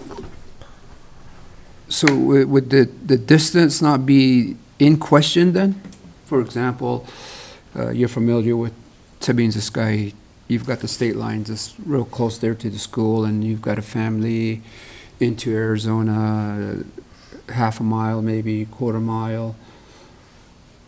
Would the board be acceptable to set a parameter, a boundary maybe, into Arizona? Now, I don't know about this parent that's working at the school that's driving from Arizona. If they're driving from Kayenta, commuting from Kayenta to work at TAS, and they're bringing their kids, and then, I don't know, personally, I would probably throw a flag up and question that as well. So I did look at the locations. So you're looking at Promise Rock is one of them, so you kind of know how far that is. Yeah. And then some of these are out in the valley. So that distance, when you really get out there, could be a significant difference. Like even, like there's a line past Cane Valley. So, I mean, when you're looking at mileage, that could get a little tricky because you get far enough out by Cane Valley, you're in Arizona, right? But then Yeah. that distance would stretch way past probably where you'd want it to go if you're just straight down the highway. So that's a little, I mean, you could do that, but that could be a little tricky. Okay. Okay. You can continue then. Okay, I'll bring it back next month. Bring back next month. Okay. Thank you. Sounds good. All right, on to the Oh, it's the next principals. item. Oh, okay. So just looking at the proposed Board of Education meeting schedule. So if you take a look at that, I did put some important dates on here. I think you'll see that we consistently try to have board meeting the second Wednesday of every month. There's just a couple of them that are a little bit different. I think one of those in September, we typically, that JWIM conference can often occur at the same time as board meetings. So moving that to the third Wednesday in September is my recommendation, just so that attendees to the JOM conference are not juggling both of those, because that can make it difficult for our board members that are attending that. And then also looking at March, just moving that, is it March? No, I gotta go back. I believe it is March. It's moved to a Tuesday instead of a Wednesday, because I also have meetings. So if the board would allow me to attend those meetings, I could do that if the board meeting was on Tuesday instead of Wednesday for March. That March meeting does need to occur, before spring break, because we do approve our provisional list at that time. Other than that, I think we're traditionally just looking at our typical schedule that we have each year. I did rotate the reporting for schools so that have different schools reporting at different times of the year, because that makes it a little different on what data you're available to see at different times of the year. So just that rotation occurred. Is that October one, is there a conflict with that conference? Because it starts on the 9th, the NIEA. Yeah, and it's NIEA, so that's just one of the conferences that we may have district staff attending. Typically Brenda Whitehorse. I know Derek Begay attended this year, so I just put it on there. I don't know if any board members were planning on attending. If they are, then that may be something we want to change. I didn't change it because it's more of a district staff, and we can manage that with having other assignments for board meeting. On the important dates, the National JOM is not the same as NISA, correct? And the NISA isn't on here? No, so you're looking at the Impact Aid Conference, and the NISA, we didn't put the NISA conference, just that one. We haven't been attending that because we'll attend NAVIS in the fall, but we're not necessarily attending the Native American one. But that one, there are board members that attend NISA in the past, so that it would be nice to have those. And they have multiple meetings, so I can look up and see when the fall one is, if that's. But then we also have the option for Zoom, but it would be nice to have the NISA, is that an option, those dates, those are important dates as well that board members may want to go to. And then I'm going to request, if we have a Tuesday meeting, that the board packet be available on Thursday, so that we have, it already seems it always seems tight to me, but I know there's a lot of work in getting it ready. But it's made night and day difference to me from Tuesday to a Wednesday to be able to prepare. And the big concern I have about Tuesday meetings is if there is something that one of us noticed from a Friday, by Monday, it's really difficult to add something as an action item if we miss something, and we've caught things like that before, that it's like, oh, that really has to be on there. In fact, last March, the renewals and non-renewals was not listed at all as an action item. So Monday morning, I talked to Superintendent Nilsson. He said, good catch, because we have to renew our employees. There wasn't any non-renewals, but we're required to renew their contracts, or they're not going to have a contract. So that's the important part that I see. Having meetings on a Wednesday is Monday gives us plenty of time to change things before the Wednesday meeting. But did you find those conference dates? There's probably a reason why I didn't put this on there is they haven't. I don't see the dates published for NISA for next year, so we can add those on as they become available. And if somebody attends, then Zoom's an option for our board meetings as well. Okay. Would you like to do the graduation dates while you're Yes. So here are our proposed graduation calendar. In the past, we've talked about who is planning on attending which graduation, just so we make sure we've accommodated you for that event and have chairs on the stage and everything to go. So if anyone knows already which events they'll be attending, you can either let me know now, or you can contact me or Eva, and we'll make sure that arrangements are there for you to be there for that event. Okay.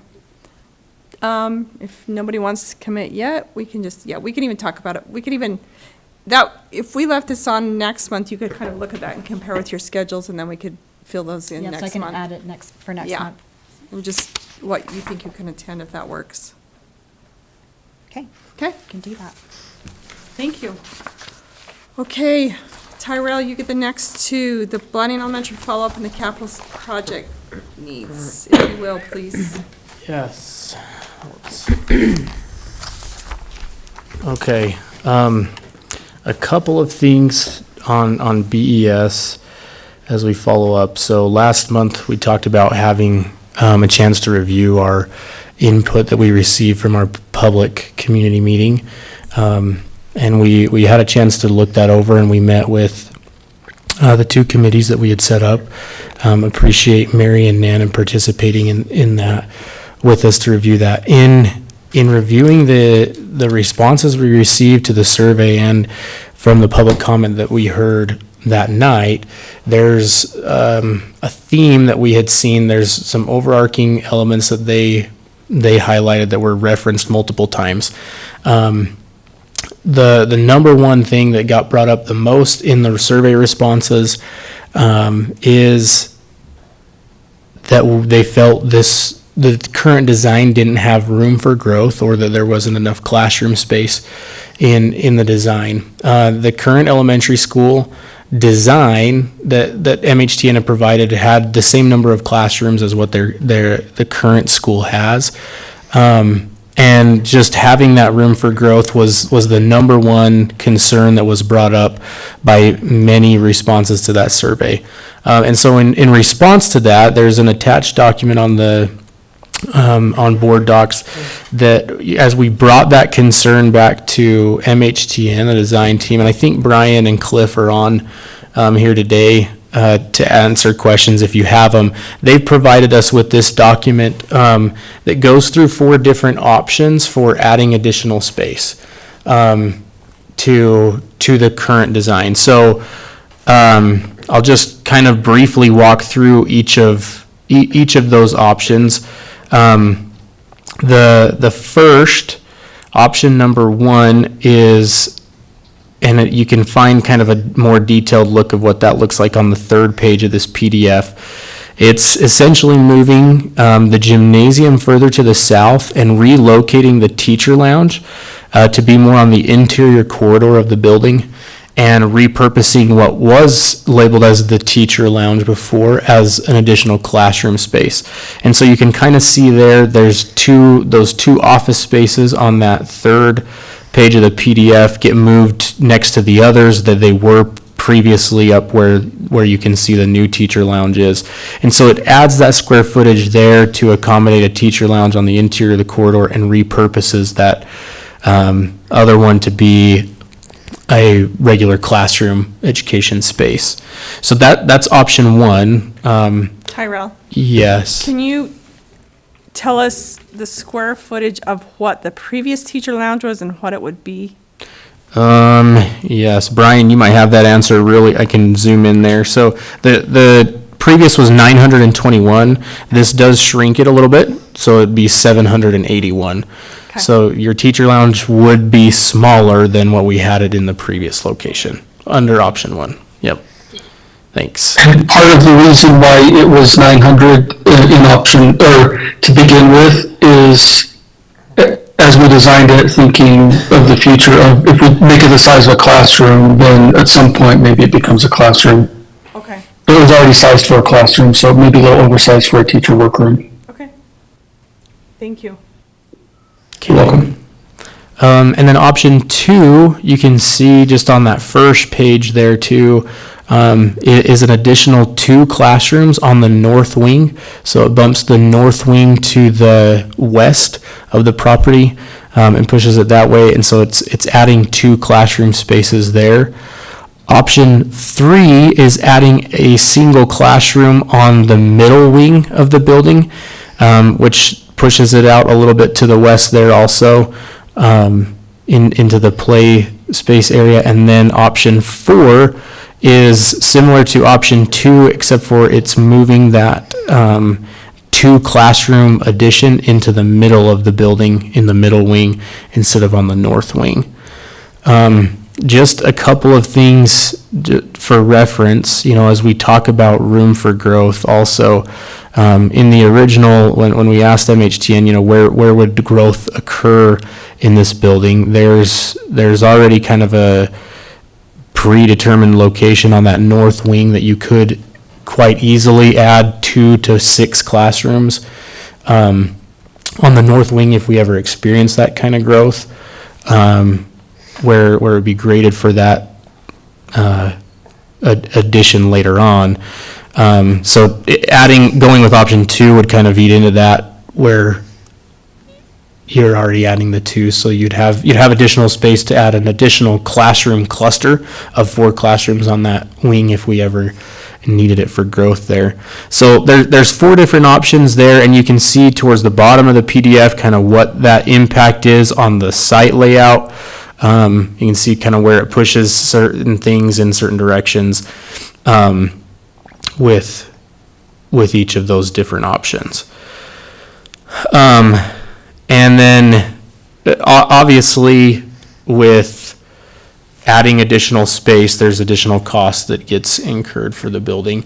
And so as we look at costs of the project, and I sent this out to the board the other day, we just got word that the project, because of several different decisions, as we've gone through the design process, the scope of the project kind of increased. We increased the size of certain spaces, and so the total square footage of the project has increased since day one of our design, after receiving different feedback that we got from committee meetings and from others.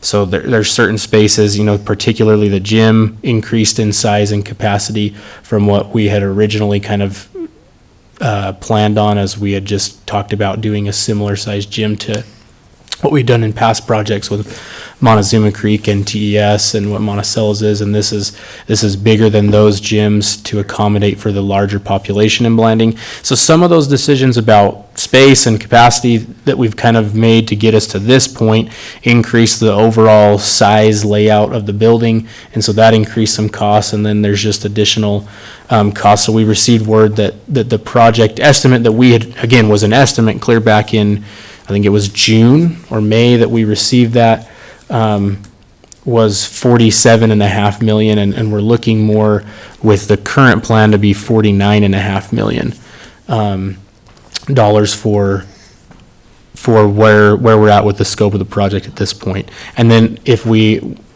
add some additional classroom space, there are additional dollars that would have to be allocated to the project to accommodate for more space. And so I do think, after having had a chance to kind of break down our budget and look at where we're at, I think I'm not as concerned with where we're at from a fiscal standpoint. I think we can make that work, especially having received, our $20 million that we talked in great detail about last month from the state. That's a huge support. With what we have in reserves, I think we can accommodate some of that, depending on what the board, would like to do as we have this discussion about accommodating for additional growth and adding some additional classroom space. So that was the number one concern. The second concern that was a common theme in the input we received was the size of the gym and having the gym capacity. We do feel like we've already adjusted the gym to kind of help accommodate for some of those program requests. If that's something that the board wants us to look at in more detail, we can. And then the third was, is there a way we can simplify the design? And that's something that we certainly are going to, work on in the coming weeks to work with the design team and our construction management team to help us simplify some elements that might help us, save some additional upfront costs, and then also long-term maintenance as things go on. So there's some things that we'll work on in the coming weeks to help us do that. Those were the three common themes that we saw from that public input.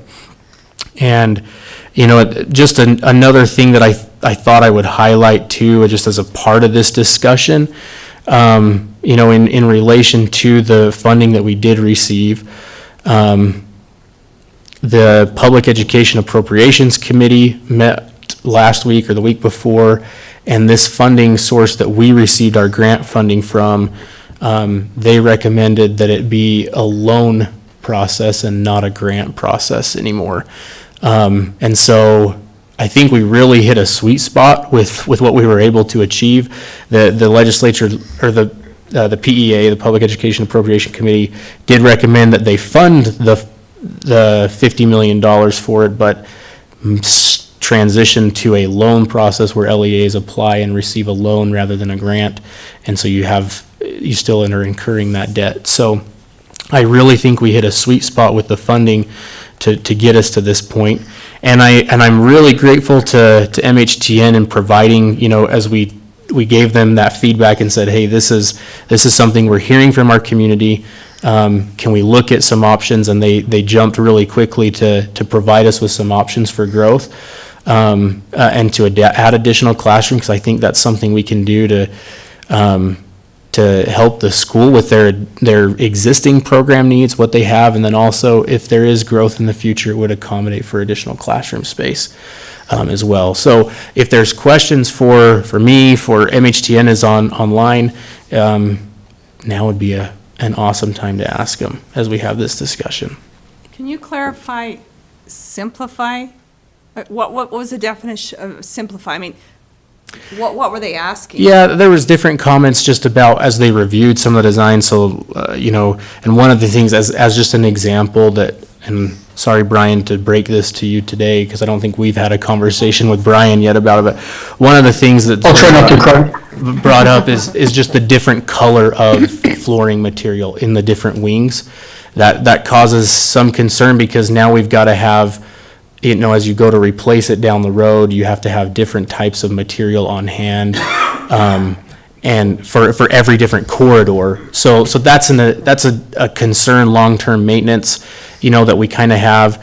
And if there's just some elements that we can do that, or some things that we can look at the building to say, can we simplify here to save us some additional dollars? Now, obviously, you're not going to save a huge amount of money without reducing square footage. That's the number one cost driver of the building, of the project cost. So it's not like we're going to save millions and millions by simplifying some of those elements, but we're going to look to see with those different teams what we can do to help cut some cost area in different ways.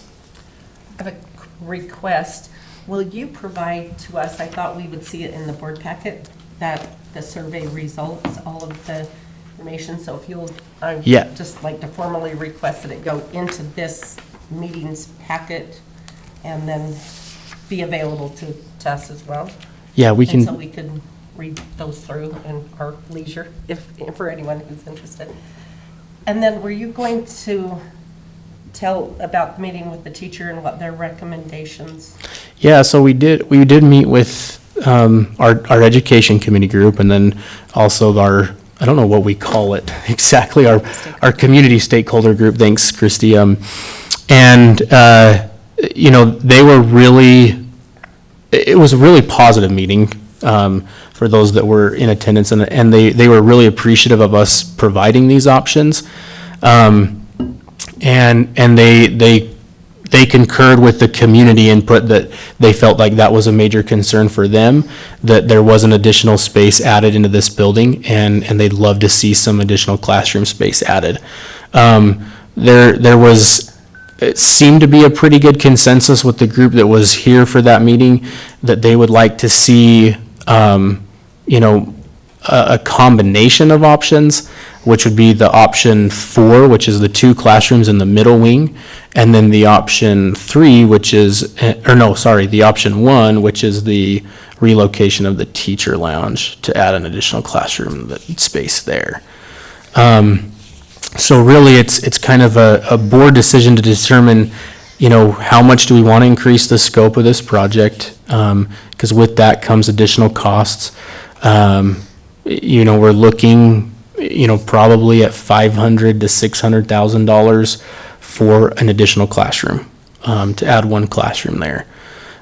So depending on what we decide tonight, and that's something I also I'll emphasize now is we're bringing this to the board, and we'd really like to we need to have a decision today, on which way we're going to go forward, because the design team needs that time to be able to make the adjustments so we can try to hit our bid date deadline. So we need to have that determination, but there was a consensus in that meeting from a week and a half ago, whenever it was that we met, that they'd like to see those 3 classrooms added.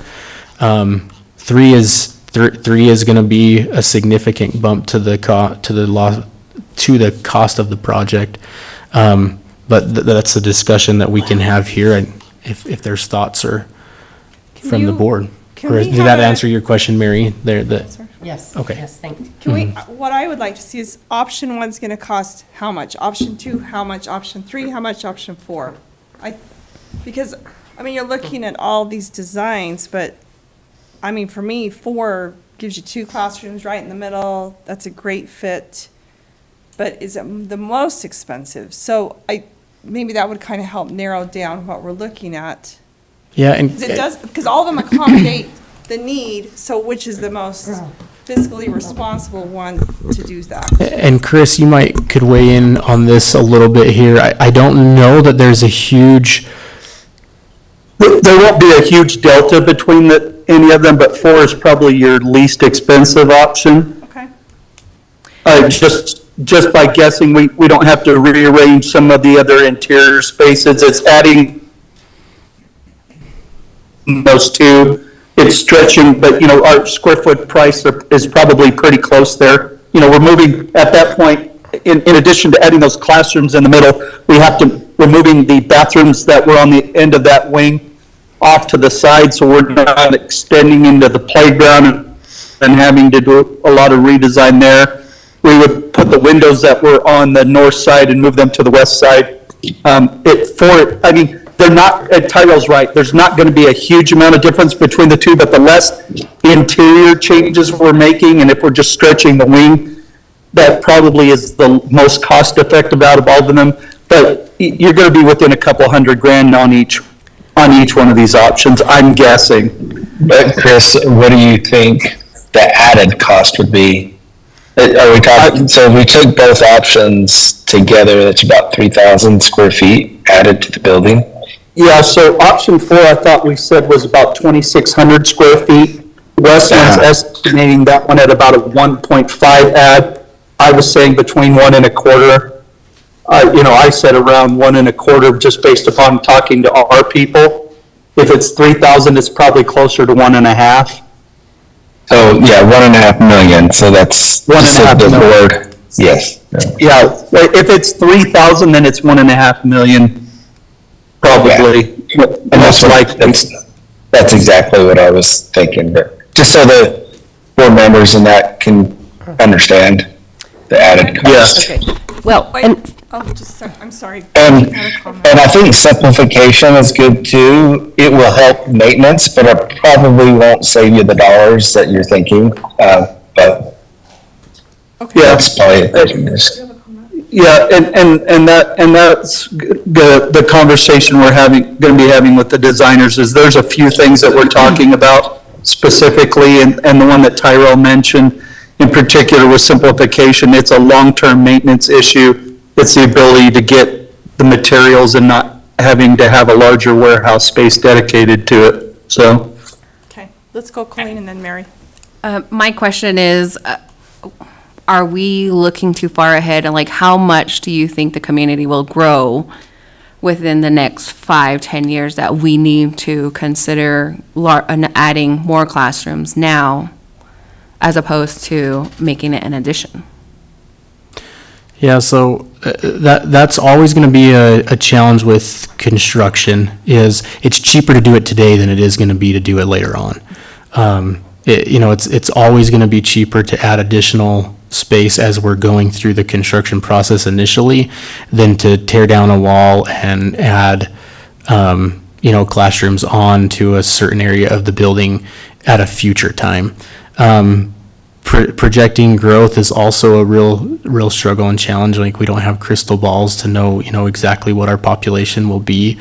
But I think also in meeting with the educators group too, this helps with future growth, but it also helps with current needs, in adding some space with different program capacity that they're trying to do with the current elementary school that they don't have space for. And so this would help provide that need to the existing programs that they're trying to operate at the school.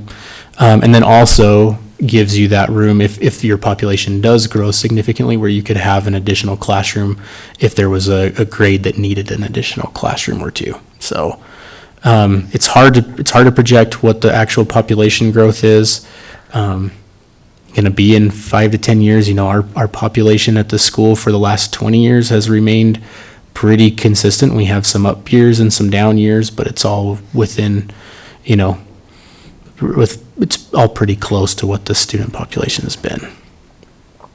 Okay, Mary, did you? Yes, so as was mentioned earlier, the teachers actually asked for the combination of option 4 and 1.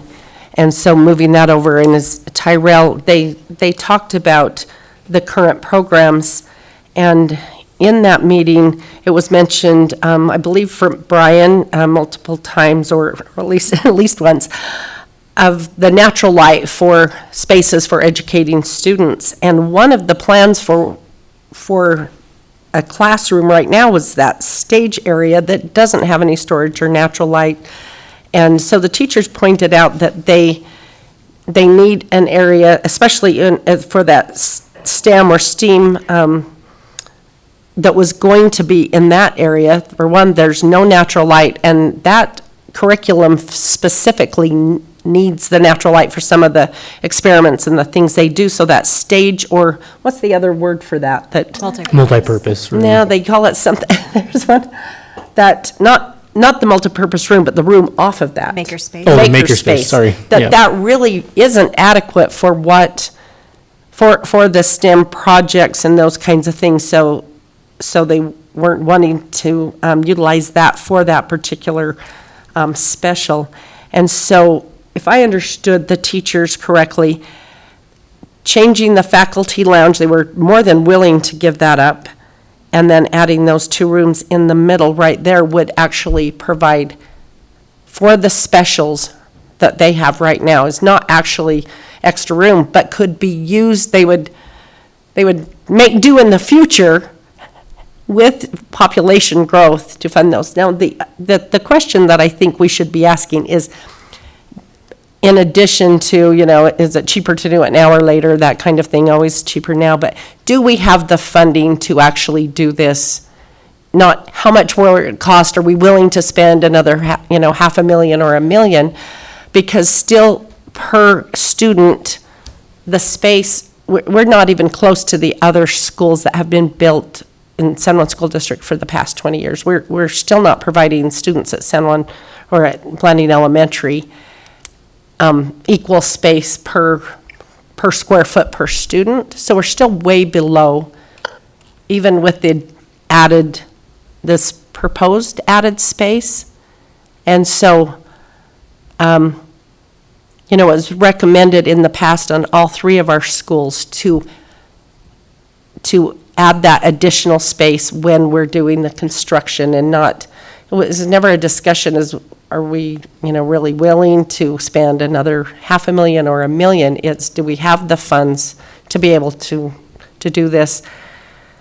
These additional spaces, it's not extravagant for Blanding Elementary. It's not, it's not per student. It's still much smaller than all 3 of the other schools that we've built in the past almost 20 years. Now, You am I look not confused. Because my understanding was those classrooms easily held those students, plus for the growth, and then we'd be adding additional classrooms. So my understanding from that conversation is that this accommodated, plus by adding, we still have growth for even 100+ students. Am I not hearing that correctly? I mean, you're saying this is not sufficient for Blanding Elementary? Is that what you're saying? It's barely big enough. So Blanding Elementary has double the student population of any other school. However, this is not double the size, the classroom size of the other schools. It's much smaller. So if we add this additional classroom space, then it still won't be double what the other student or the square footage for, for student population is what I'm saying. It's still not even close to that, but it would, as the teachers, talked, it would provide, they felt a whole lot more comfortable with this, and the community too, and what the community's been asking for additional space and planning for growth. It's not extravagant at all, and if we were going to go square foot per pupil student, would be talking about a lot more space. Comment, Tiffany? Can we find out if that's correct, if the classrooms are bigger than what they're projected Well, for? Brian can speak to that, because I think he's the one that had talked about that, because they had talked in that public meeting about how many classrooms, is that not correct, Tyrell? How many students those classrooms would hold? Do you want me to jump in on this? Yeah, so when you're looking at the school, I think there's two different pieces we're talking about here. So I just want to be really clear with how the school has been designed. So, and I didn't look at Blanding's numbers today. So based upon a couple weeks ago, there were approximately 501 students plus preschool at Blanding Elementary. So how this building is designed is there are 4 classrooms per grade level from K to 6th grade, which would accommodate if you had 25 students per classroom. Not saying it works out perfectly ever, right? We know that. So that would say this school would accommodate 600 students plus preschool. So that's approximately 90-something more students than currently attend that school. I think that's a different conversation, which is also why the cafeteria is bigger, the gym space, like you're looking at that other space. I think the point that Mary is making is saying that some of this programming, or sometimes we have an odd year where you have a very large cohort. So because it doesn't work out 25 perfectly per classroom, that having an additional classroom that overflow could go into may be an option that we want to look at, as well as the other considerations we're making. So currently, I think the other piece to highlight is with the current situation with kindergarten, with it changing where all students are now eligible for full-day kindergarten if they choose. We currently have one classroom that's being shared by 2 half-day kindergarten teachers, and then the other 2 classrooms. So we currently aren't using full capacity for kindergarten, but that could change with last year's legislation changing. Right now, that's not changing, but that could very well change in the future, thinking that we would use all of those kindergarten classrooms. So some of these things are, you're not exactly comparing apples to oranges. I think the other point in looking at all of those classrooms is that intervention space. Currently, they're using a classroom space for intervention space. They actually this year are using 2 classrooms for intervention space, where now that intervention space has been built into the classroom space. So that square footage has been added on between pods so that they have that shared classroom space in between, just like our other schools have, because that's been a really successful design. So that's added the square footage in a different way than we've had in the past. So again, it's not completely apples to oranges. So I think that's all part of the consideration. But I do think, when we talk about additional classroom space for growth, or it also accommodates programming. So for the particular programming they're running currently in the school and where that could go, having an additional room that could be an overflow classroom for a large cohort, but also could be used for STEM programming. BES would like to become a STEM designated school. So having that additional space for that is, I think, also what Mary is indicating with that, is to say, if we are going to do that, where would that space go and what would that look like? So I think I hope that clarifies kind of the size of the building. When we said we designed this building for growth, we did design that for growth. So you're kind of looking at this in a kind of different ways, I guess. One thing to note, and Ryan Palmer mentioned that today. So currently, Blanding Elementary has a smaller grade. That doesn't happen very often. So 4th grade, he mentioned it's a smaller grade. And at the meeting we had with the teachers, they mentioned that last time that happened, where there was only 3. So the 500 students is because that one grade is that small. The last time that happened through Blanding Elementary, they mentioned, and my youngest daughter was part of that, and she's 30 now. So other than that, it has been roughly, right about 100 kids per grade. But we had that happen when somebody who's 29 years old would have been gone through elementary school, and now it's happening again. But that's not the norm. It doesn't happen every few years. It happens every 15 years. So we're actually a lower number right now at Blanding Elementary than we are normally. Anyway, I just, I wish the teachers were here because they overwhelmingly, have asked for this, and so has the community. And it was it has been standard practice for the prior schools that were built in San Juan School District to build actually empty classrooms, to build for real growth, not just if we have a few extra students. That's what has been done in the past, and I would hope that the students in Blanding will get that same consideration as we move forward. And if Tyrell can speak to the actual, do we have the funds to do this and do it cheaper while we're building rather than have some issues? And we've already got, ARL and how they're bursting at the seams right now. So I think we want to be careful of just bursting at the seams within the next 10 to 20 years when this building needs to last us 60 plus years. So, okay, we have about 5 minutes or so to wrap this up. But so what I'm hearing is this is the proposal. And so this obviously will be an action item to add that.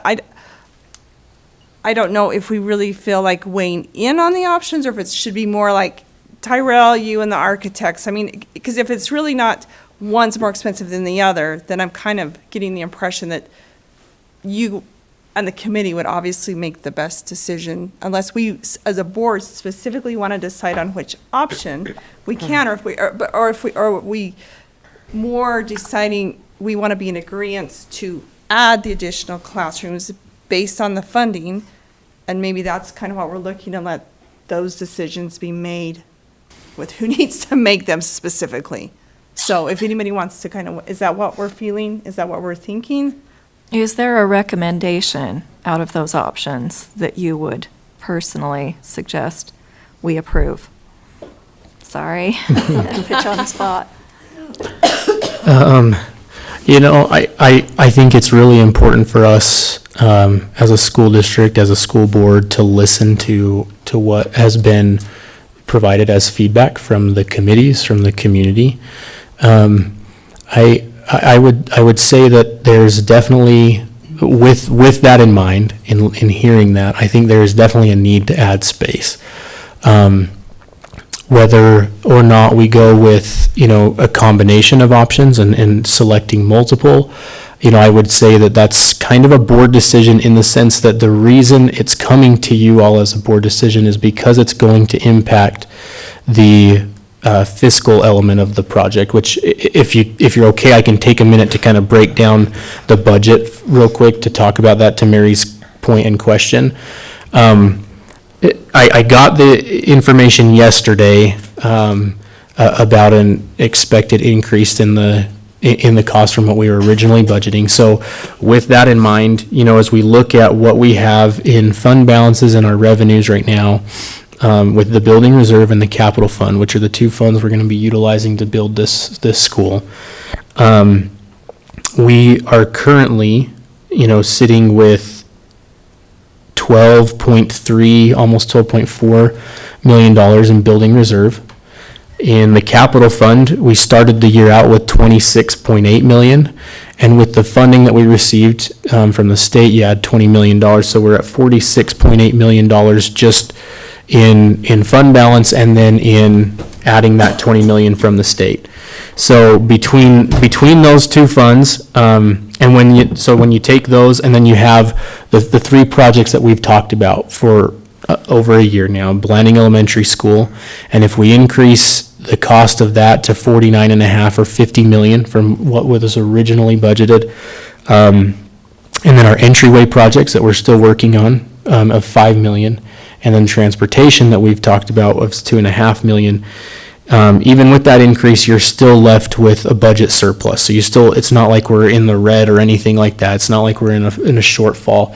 And then when you take into consideration the revenues that we would add this fiscal year, something to consider as we budgeted last year, we budgeted some for interest revenue, but as we've seen a good rate of return with the PTIF, which is where our funds are invested as a public agency, We've actually increased, in revenues that we've seen from that and from other areas, to where I feel confident to say that even with an increase in what the cost was, and if we added, short of, I wouldn't, I can say what I would not recommend. I would not recommend, adding all 4 options in, going with all of them. That's an excessive amount of space, and it would stretch the budget too thin.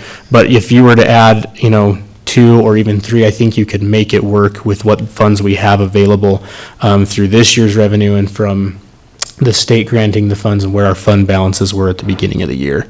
And I can provide that breakdown and send that out to the board, in more detail and depth with the funding breakdown. Again, I got the information yesterday and was trying to work on it this morning to give us an idea of where we were at before tonight's decision. And I do think, whether you select 2 classrooms or 3, the budget, we can make that work with the funds that we have available to us. So so am I kind of hearing that the favored selection is an option of 4 and 1?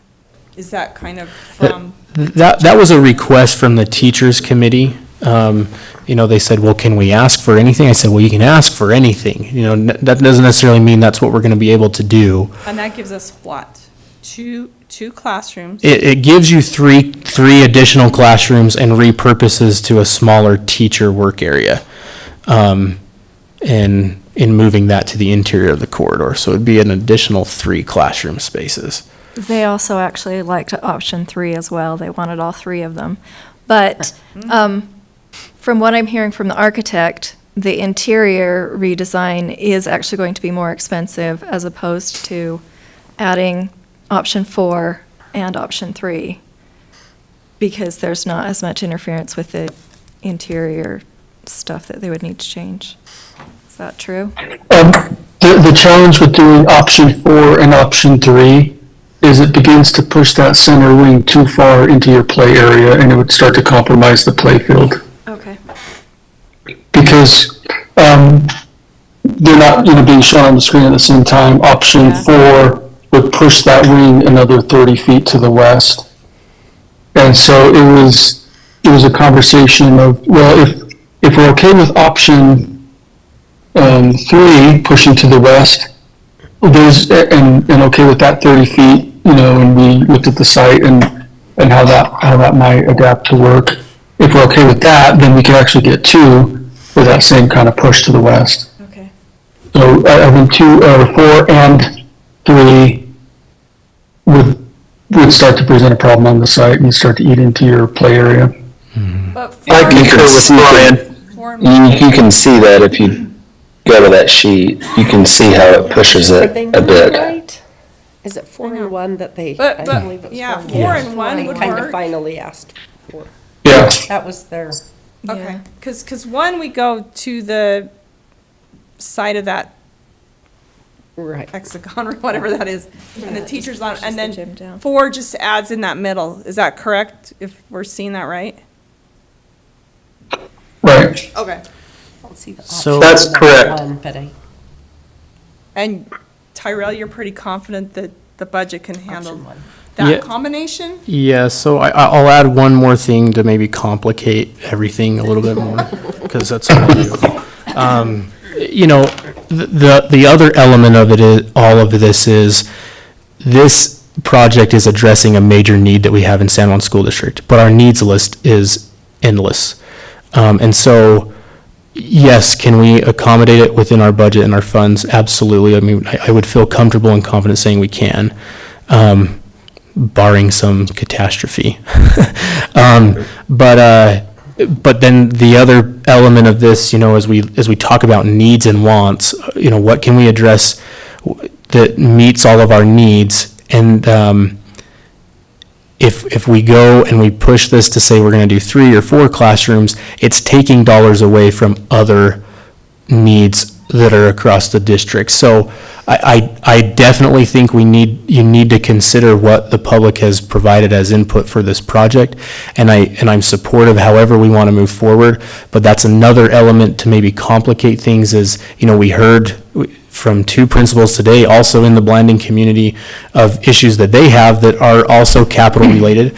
We have, the next agenda item is to address a couple of, bring to the board's attention a couple of other capital needs that we have in other communities. And that list isn't going away, right? There's, as buildings get older and deteriorate, there's just additional needs that are going to need to take, some additional funds that are going to need to be allocated to those other schools. And so that's something for you to consider too. Like, yes, can we do this and do 3 classrooms today? I feel that we could, but if you do 2 classrooms, then you're saving that additional dollars that could be used somewhere else too. So that's just something for you all to consider as we move forward with this, is what are our real, what do we need to do for Blanding Elementary? And I would say, from the community impact or input we received and from the educators that we've talked to, there's definitely a need to add space. The question is how much? How much do we want to add, and how many dollars do we want to allocate to it? Because every dollar that we put to this is a dollar that's not going somewhere else. And I'm not saying that one way or the other. I just think that you need to consider that as a board, that you have other needs in the district as well. And I want to make sure we do this project right, and that we provide the space that's needed for the school. Because as Mary mentioned, as we've said today, like, there's no point in just bursting at the seams tomorrow, as we move into a new building, and it's going to be cheaper to do it today than it is to do it 5 years down the road to add space. So that's just something to consider also. So does option 4 fill the need? It fills a big portion of the need, I would say. That would be the compromise, option 4. Either 4 and 1. Partially. 4 and 1, 4, but it still gives you, 4 gives you 2 classrooms, 4 and 1 gives you 3 classrooms. Right. So, but it is 5:30. It's just a little bit more space, that third, it's just adjusting space. It's not like adding a full classroom, because the teachers were overwhelmingly wanting, happy to give up that teacher lounge space to do that. So it's less, it's not adding as much space to get a whole another classroom, which I think is significant in building a new building and doing it right, and not trying to, in a brand new building. Okay, but we still have to do our last agenda item, but we're going to need to do that after the break, because you still got to go over capital project needs.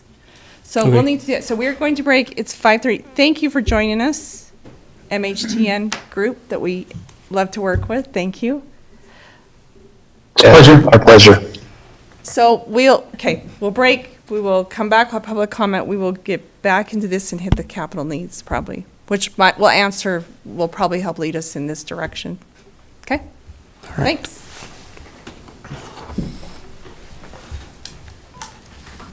And if you all sit there, you're going to be out of time, so jump up. This is a lot of process in 10 minutes, right? I'm a stickler. Our recognition awards, excuse me. So these recognize, of course, we get a lot of nominations throughout the month, but we have chosen 2 tonight to recognize. So our first one, Michelle. Do you want to come forward? You get to be in the spotlight, I'm sorry.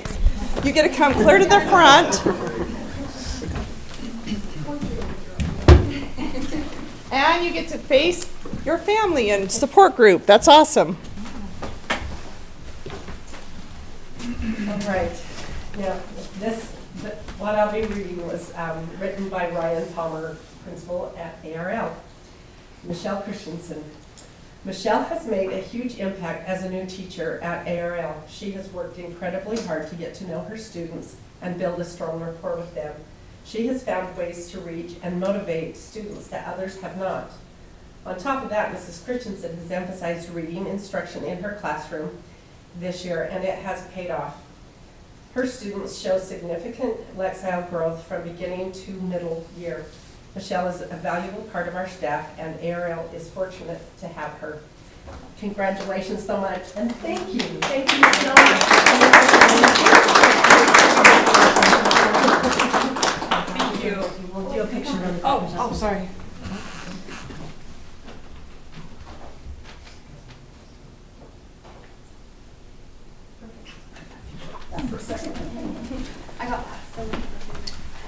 Okay, man. Tracy, you're up.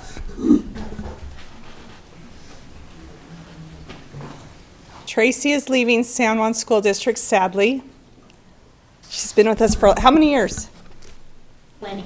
Are you just trying not to show your age? Is that it? I know how old you are. That's true. Sorry to get to stand here for a while. Oh, no. Yes. Tracy does everything within her power to ensure students across the district have opportunities to take the health science class that will start them on their pathway to a health science profession.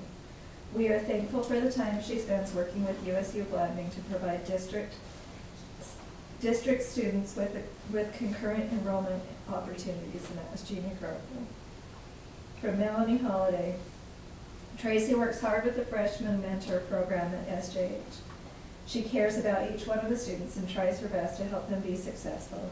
Tracy also does an amazing job with the HOSA Club and provides fun learning experiences for the members in the club. She is a team player and a great asset to the faculty at our school.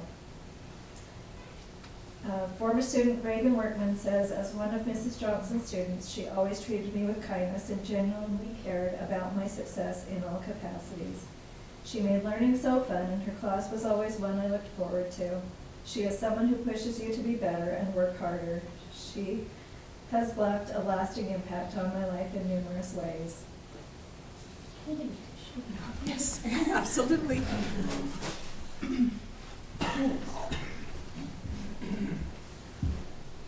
And then we have a couple of anonymous ones. Tracy is amazing. She truly cares about each and every student that walks through her classroom doors, as well as those that take her classes from a distant site. She supports them in their efforts to be productive citizens and encourages them in their future career goals. Even years after a student has graduated and moved on, she remembers their names, has fond memories of the student, and could tell you what they are doing with their lives, the educational pathways they have chosen, and all the good they are doing in their sphere of influence. Tracy is a positive influence in so many lives, whether they are currently in her classroom or if they graduated 15 years ago. Thank you for your wonderful example, Tracy. Tracy is amazing, again, of course. She truly cares about each and every student. I don't know, those look like they're the same. Are they the same? Yep. Yep. Anyway, I second this, even though it's repeated again. My own daughter actually graduated from high school last year. We wondered about her for a little bit there, but She made it. she made it, and she is working in the healthcare field right now and loves it. So, thank you. Thank you. Thank you all very, very much.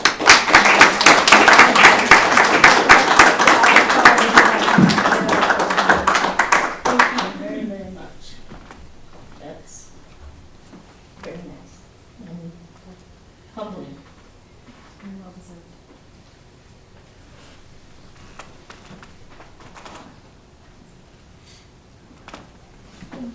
Thank you.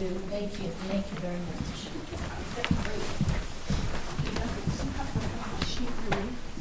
I started reading it and I was like, wait a minute, this is exactly what I just barely read. It's okay. It's all true. Thank you for joining us. We appreciate it. We appreciate what you both do for our district and have done, and the influence and impact you have on students. And as you can see, as Tracy's getting ready to retire, this legacy that she's left with so many students, so thank you. We are actually going to go back to our agenda where we have the public comments, so I will read these instructions over here. And you're welcome to stay or you're welcome to leave, whichever you prefer. Okay, the purpose of the San Juan School District Board of Education meeting is for the board to conduct its business in public as provided by law. The San Juan School District Board of Education values and welcomes public comment, so time is allotted in our public meetings for such. However, to maximize its benefit, there must be structure and consistency to the practice. With that in mind, please know that public comments are limited to 3 minutes. Speakers may offer objective criticism of school operations and programs, but complaints about school personnel or other persons will not be allowed. Individuals expressing comments should not expect an immediate response from the board. Please understand that the public comment period is not a debate, an interactive question and answer session, or a dispute resolution forum, but it is an opportunity for you to express your comments, suggestions, and concerns to the board for our information and consideration. A member of the district staff will respond to patrons who request a follow-up meeting or information. So we have 4 comments that I'm aware of tonight, so we will start with Mr. Barrett. You can come up. Do you have a form? No, go ahead, you're fine. No, fill it out, because what we'll do is we'll do his first, and then I'll have yours. So Mr. Brewer will set the timer, and you'll know when your time is finished. Thank you. Thank you very much. Can I pass these out? Yes. Sure. No complaints, right off the bat. Thank you for giving me just a second. I've been working a little bit on kind of a community project that we're starting out with the community, and then we hope to get support from the school board and bring it into the schools. So that's why I'm here today, and that is to create a soccer club. And the soccer club, we're intending to begin with middle school aged kids, so grades 6th, 7th, and 8th. We're pretty proud and excited for what the board has approved in the athletics for the onboarding of soccer in the town. And some of my children love soccer, and what we've noticed is there's just not enough time in the community soccer in the 6 weeks that Blanding City does to really develop many skills. So I'm out making an effort to try to bring parents together to try to create an opportunity to increase that exposure. The plan is basically to have to support the cities. The city does 6 weeks in the fall, and we're going to try to do 3 other sessions of 6 weeks throughout the year. Try to work around other athletic programs that are approved and running in the schools. We know there might be a little bit of conflict here and there.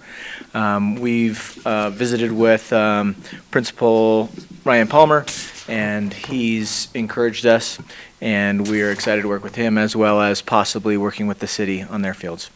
I know my time is short. We have, just of note, there were 253 youth signed up for soccer last year, and the city mentioned that is the second highest participated sport in the town. So Thank you. that's all I have. Thank you. Okay. We have your information, and we also have a note that you will have requested response back, so we'll make sure that gets noted. Yeah, that'd be great. Thank you. Thanks. Okay. All right. There you are. Okay, come on up, Katie. All right, go. I know I was looking right there, and you're missing, so go ahead. Well, first off, I want to thank everyone who has been involved in the process of the new Blanding Elementary School plans.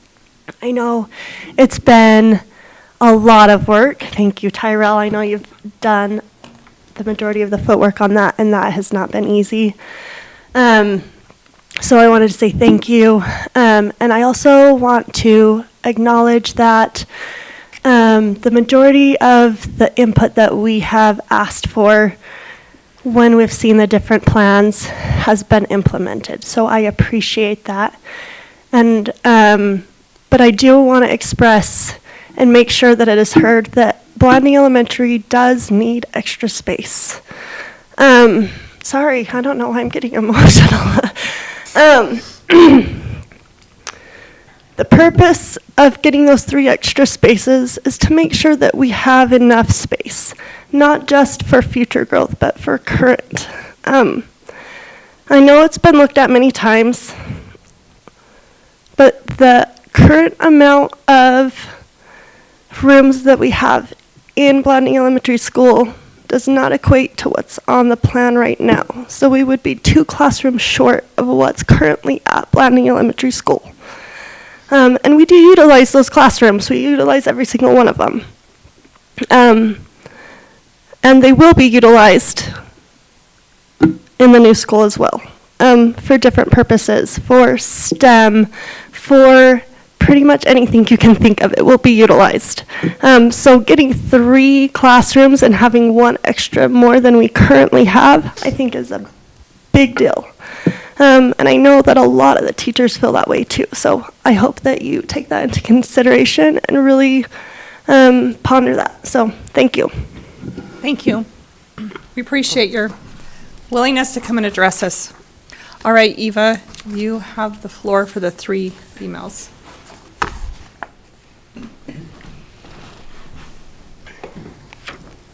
Okay. The first comment is from Mason Lyman. He's an employee at San Juan School District.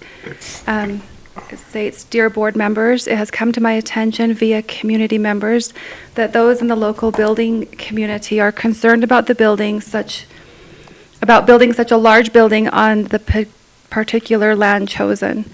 They have been concerned about the ground in that area not being stable and reference the nursing home and stake center in that area.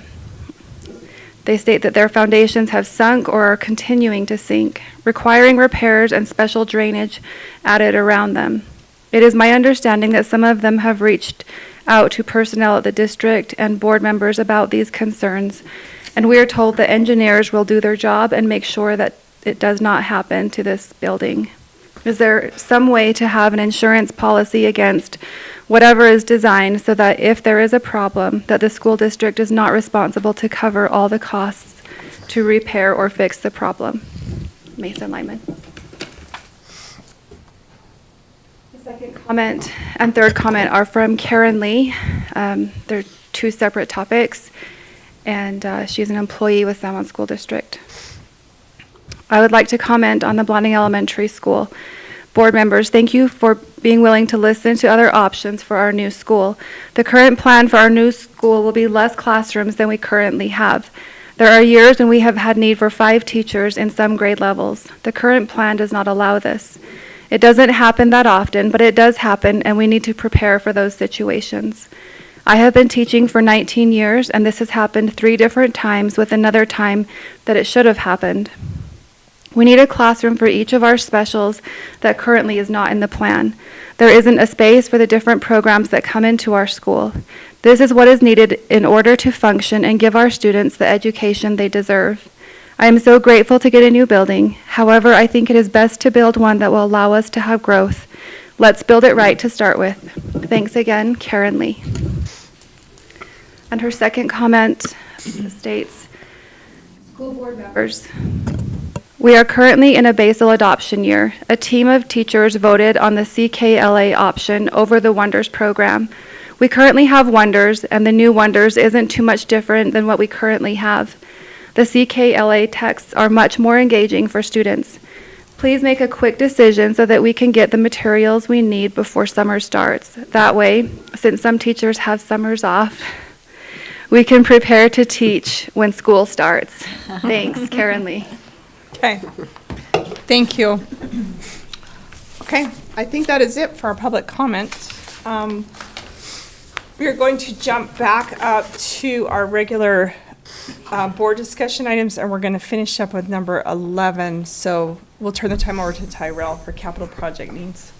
Yeah, and forgive me for, there's no attached document to this. This just came to me that we needed to bring to your attention. It's on as an action item, but we can really bring it back in the March meeting as needed.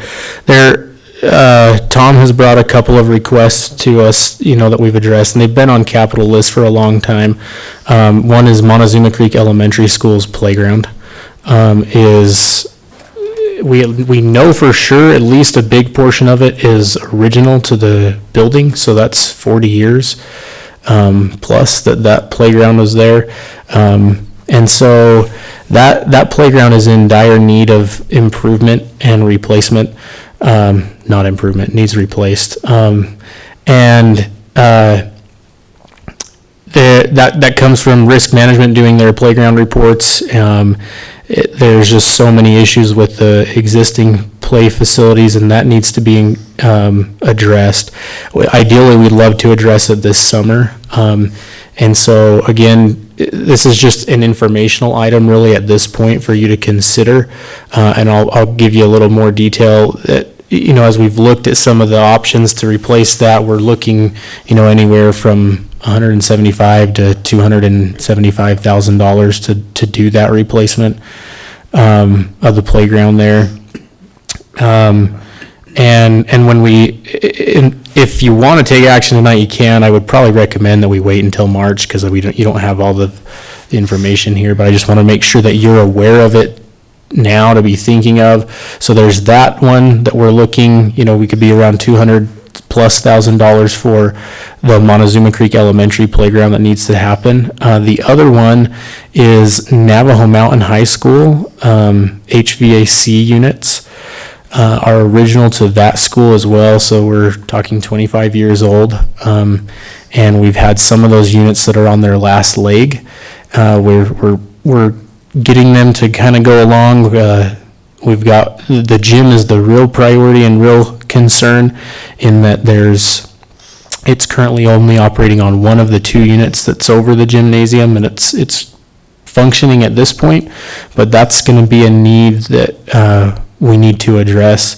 That's another capital item that will have to be approved by the board because we're looking probably at $500,000 to replace the HVAC units at that school that are original to that construction. So there's 2 items that we would love to take care of this summer in visiting with Tom. If we wait until March to approve that if that's something that the board can consider, and we'll bring it back as an action item in March, that would still give us enough time with lead times on getting play equipment and HVAC units that we could still address those needs during the summer months. So just be aware, I kind of referenced that earlier as part of our BES discussion, that there's additional needs out there. Those are 2 that are pretty critical that we'd like to address this summer. That's another $750,000 to $1 million to take care of those 2 items. And so I'll provide some more detailed breakdown with especially when it comes to funding for everything that we're working on in March. But we'd ask that you consider that so that as we move into March, if we can get an approval from the board, if it's something we decide to move on, that we can do it. We can start on the procurement process to get the items that we need to be ready for this summer, so it doesn't disrupt education. So just really wanted to bring that to your attention. And if there's questions, I know Montezuma Creek Elementary's playground has been on our lists for a long time, and I think even in the last few months we've heard in reports about that concern. So just put that on your radar. If there's questions, let me know. Okay, any questions for Tyrell? Okay. We will now jump down. We'll do closed session last, so we're going to go to the consent agenda. If I can get a motion to approve the consent agenda. I move that we approve the consent agenda. Do I have a second? I'll second. Okay, any discussion? I had a question about, and I'm trying to find it real quick, I apologize. I should have printed that so I would have it in, let's see, monthly checks. It's a large amount to a hotel. Do you know what I'm talking about, Tyrell? Probably. Okay. a large check amount to a hotel. Without knowing specifically which one you're talking about, it's probably the check that we sent to the hotel in Phoenix for the Unity Club trip that took place at the beginning of the month. It's like 11,000. It's 11,211, and then there's another one. Yeah, I was gonna say, I thought it was a lot more than that, but 2,600, so. Hampton Inn, 26,000. Oh. 26,000. That was on 1/11 of 24. Probably. So yeah, it was multiple. Phoenix Airport North. No. So I thought that's quite a large, how many people went on that trip? It was a lot of I don't know the exact number of students that participated from all of our schools across the district that went down. So a whole bunch of students and It's Well, $26,000. I think there was more students than Like than a just lot. that.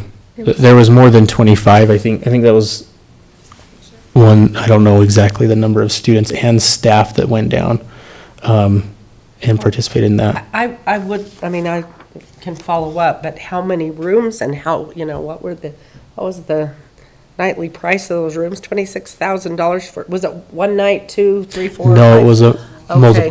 multiple nights for that Unity conference that they went on.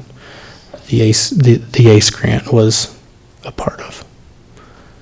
Okay. Yeah, I can get that from Spencer and email that out to the board if you'd like. I know they're expensive these days.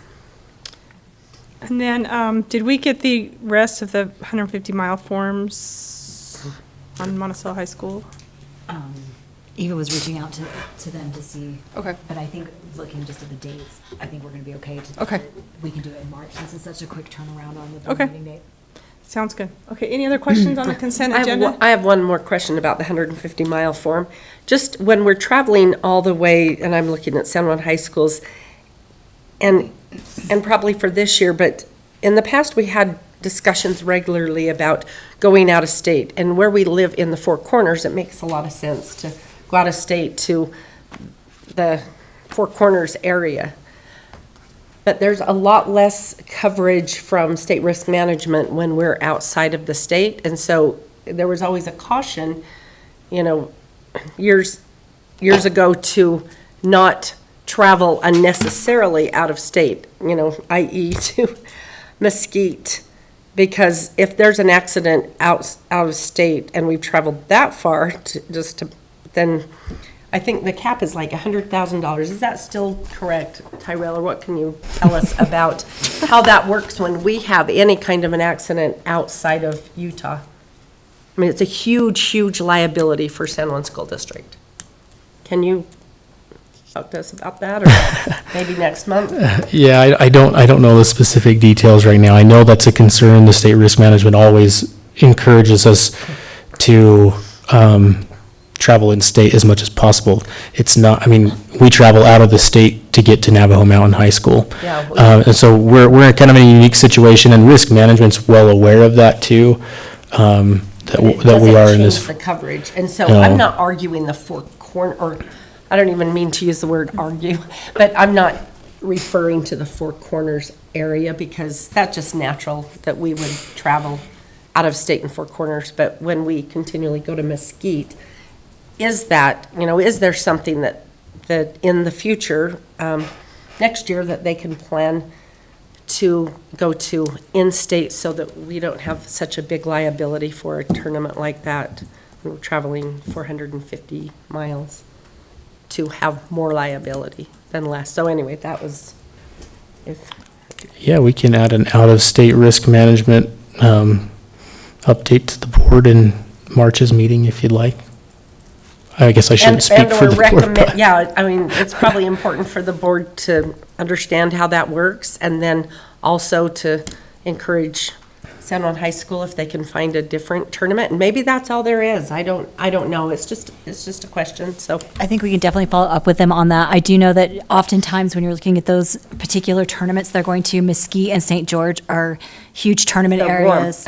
Yeah, it's warm, so And they can play. may not be an option because that's typically where they hold those, but we definitely can follow up and yeah, see and I'm what not the options opposed are. to it this year. I'm just looking forward if, to get more answers and be smart about what we're doing. And if Mesquite's the place, then that's the place, but. Okay. All in favor? Aye. Aye. None opposed? Okay. We're going to move down to our action items. The first one is the 22-23 School Land Trust, the final report that was given. If I can get a motion to approve that report. I move to accept the 2022-2023 School Land Trust Final School Report and appreciate the work that went into that. Okay, motion by Mary. Do I have a second? I'll second it. Okay, any discussion? All in favor? Aye. Okay, I think we agreed we were moving that policy to next month. Yeah, do you want me to make a quick comment on that? Sure. So I think. Absolutely. I do think we ought to move it to next month.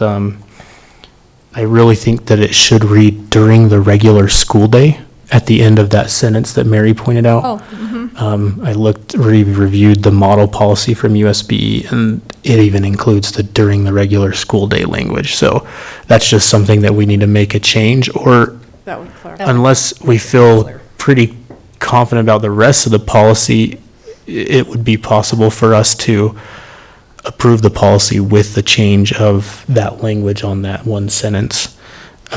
Unless we want to, I mean, there's no problem bringing it back to another month either, but either way. Well, I'll just throw the action item out, see if anybody wants to make a motion. So if anybody wants to make a motion for policy 6130, we will entertain that idea with the change.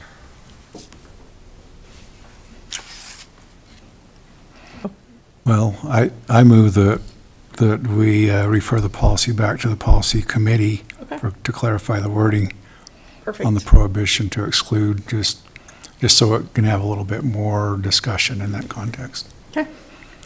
All right. That sounds good. We'll put that on next month. All right. That was a motion. Oh, that was a motion. Second. Okay, sorry. Yes. Thank you for your comment with the motion. Second by Mary. Any more comments? No. Okay. All in favor? Aye. Any opposed? Okay. Thank you. And then we are going to go to Blanding Elementary School Plan adjustments. So I need a motion. What you would motion, because we will open this up for discussion. So motion to make the adjustments. However you choose to word it. I will move to make plan adjustments to Blanding Elementary, the new build at Blanding Elementary, combining option 4 and 1 based on the vice principal's comments today, and also a teacher comments, and taking in mind that we're again making a really quick decision without board meeting to the next board meeting to really allow the public to Is this to what's the word? Yeah. okay? You got that, Ava? Weigh in. To what's the word? Weigh in. To weigh in, or yeah. Thank you. Comment. That's my Okay. motion. Motion by Mary. I could not repeat that to you all. I'm sorry. Motion to make plan adjustments to Blanding Elementary School, combining option 4 and 1, based on vice principal's comments and teacher comments, and taking in mind we are making a quick decision without allowing public weigh-in. Is that accurate? Thank you, yes. Okay, do I have a second? Second. Okay. Discussion. Well, I feel like we do have public weigh-in because they've already said they want space. Okay. And I guess I should have said additional, based Yeah. on us making, Yeah. saying it has to be made, the decision has to be made today. I definitely, So, oh, go ahead. Do you have any more? I agree with adding more space, but I also agree with Tyrell with the needs within this district also. So I feel like there's probably going to be a compromise, or for me, a compromise with adding space, but still meeting capital needs within this district. Especially after listening to poor Mr. Palmer's situation every school has needs, tons of needs, but does anyone else want to weigh in? I have to agree with that, because if we're not looking at the disgustingness of ARL when it comes to that situation, we really need to consider that on top of the capital with the school. I mean, we can compromise with, it might not be a lot, but we can compromise with 2 classrooms at BES as well as take care of the capital. I think I said that in Any a other roundabout. comments? Okay, if not, we'll make a motion. All in favor, say aye. Aye. Aye. Any opposed? Aye. No. You're a no? Yeah. Okay. So was it 4-2? Okay. So it will carry. So I assume, so 4 and 1. And could we have I guess we really had a clear picture of that on those plans? on this one. I kind of felt like I had option, so if we could have a clear, concise, more picture of that when we come to next meeting. Yeah, I think, is Brian still on? Brian, did you hear that request? Yeah. Is that feasible? Yes, I mean, yes, if we're gonna meet your schedule, by next meeting, we'll have plans being engineered by that point. Okay. Yeah. Perfect. Okay. It'll be pretty clear what you'll see and exactly what the area ad is. Okay. Okay, thank you. Thanks, Brian. Yeah, you're welcome. All right, and then I need a motion, well, no, we're not, you're bringing back the capital projects that we discussed, so I guess there's really nothing to make a motion on? Yeah, unless you wanted to approve them tonight, but I don't know that I would recommend that you approve them tonight. Costs and we need. Yeah, those costs that I provided are Okay. are estimates that Tom has provided us, so that's kind of what we're expecting, but I think, yeah. I would have that in a document, a breakdown with all of our budgets and funding That would for probably be next better. meeting for sure. Okay, But just something for your consideration so that you're thinking about it, so by next meeting, if we can have a motion, that would be great, so we can move by the summer. Okay. So, thank you. yep. All right, and then to approve the 24-25 San Juan School District Board of Education meeting schedule, I need a motion to approve that. I will make the motion to approve the 2024-2025 San Juan School District Board meeting schedule to include having the board packet out to all board members and the public on the Thursday prior to a Tuesday meeting. Okay, motion by Mary, do I have a second? I'll second that. Okay, any discussion? Will that include the additional conferences or recommendation by superintendent with Denisa? I think you've got all that in there, and then if we If do have NISA, that. once we get the NISA dates, I can come back with a recommendation to change the calendar at that Okay. point. Change that. And, or people can just Zoom that if, I'm thinking, I hate to change the calendar because people, the public gets, I mean, we do it occasionally, but anyway, since those NISA dates aren't available, that was just my question. I thought they were available, and since they're not. So the other thing we could do is, would those dates be available by our March meeting? I'll keep checking. In when there's We fact, a- could always hold I- that meeting, or this, I think the NISA aren't those like on Sunday and, I think, yeah, I think started on a I weekend. think they're, to Monday. yeah, more on a weekend too. Anyway, sorry about that, but. That'll be nice to find out. did you attend NISA? No, no, Oh, I you did the did. JOM, Oh, but that's right. it was really inconvenient to have a board meeting in the middle and then miss. And Zoom that, half, yeah. Okay. Yeah. Okay, so this is to prove that all in favor, say aye. Aye. Aye. Aye. Any opposed? No. Okay, do you want to do the information items? Yes, I would be happy to. So our next board meeting will be March 6th at the district office and virtual option. President's Day, where we have no school, is February 19th. And then just a reminder of our USBA regional board meeting that will be coming up on March 19th at 6 p.m. here in the district office in the boardroom. Okay, thank you. Our last item is we need to go into closed session for the discussion of personnel. So if I can get a motion? I'd like to make a motion to move into closed session to discuss personnel. Okay, motion by Colleen, second Nelson. Okay, roll call, start with you, Mary. Mary Shumway, yes. Nelson Yellman, yes. Lori Mon, yes. Steve Black, yes. Colleen Benally, yes. Nan Barton, yes. Okay. All right, we'll give a few minutes for us to go in. I'm just gonna shut it down. Sure. Because we don't have any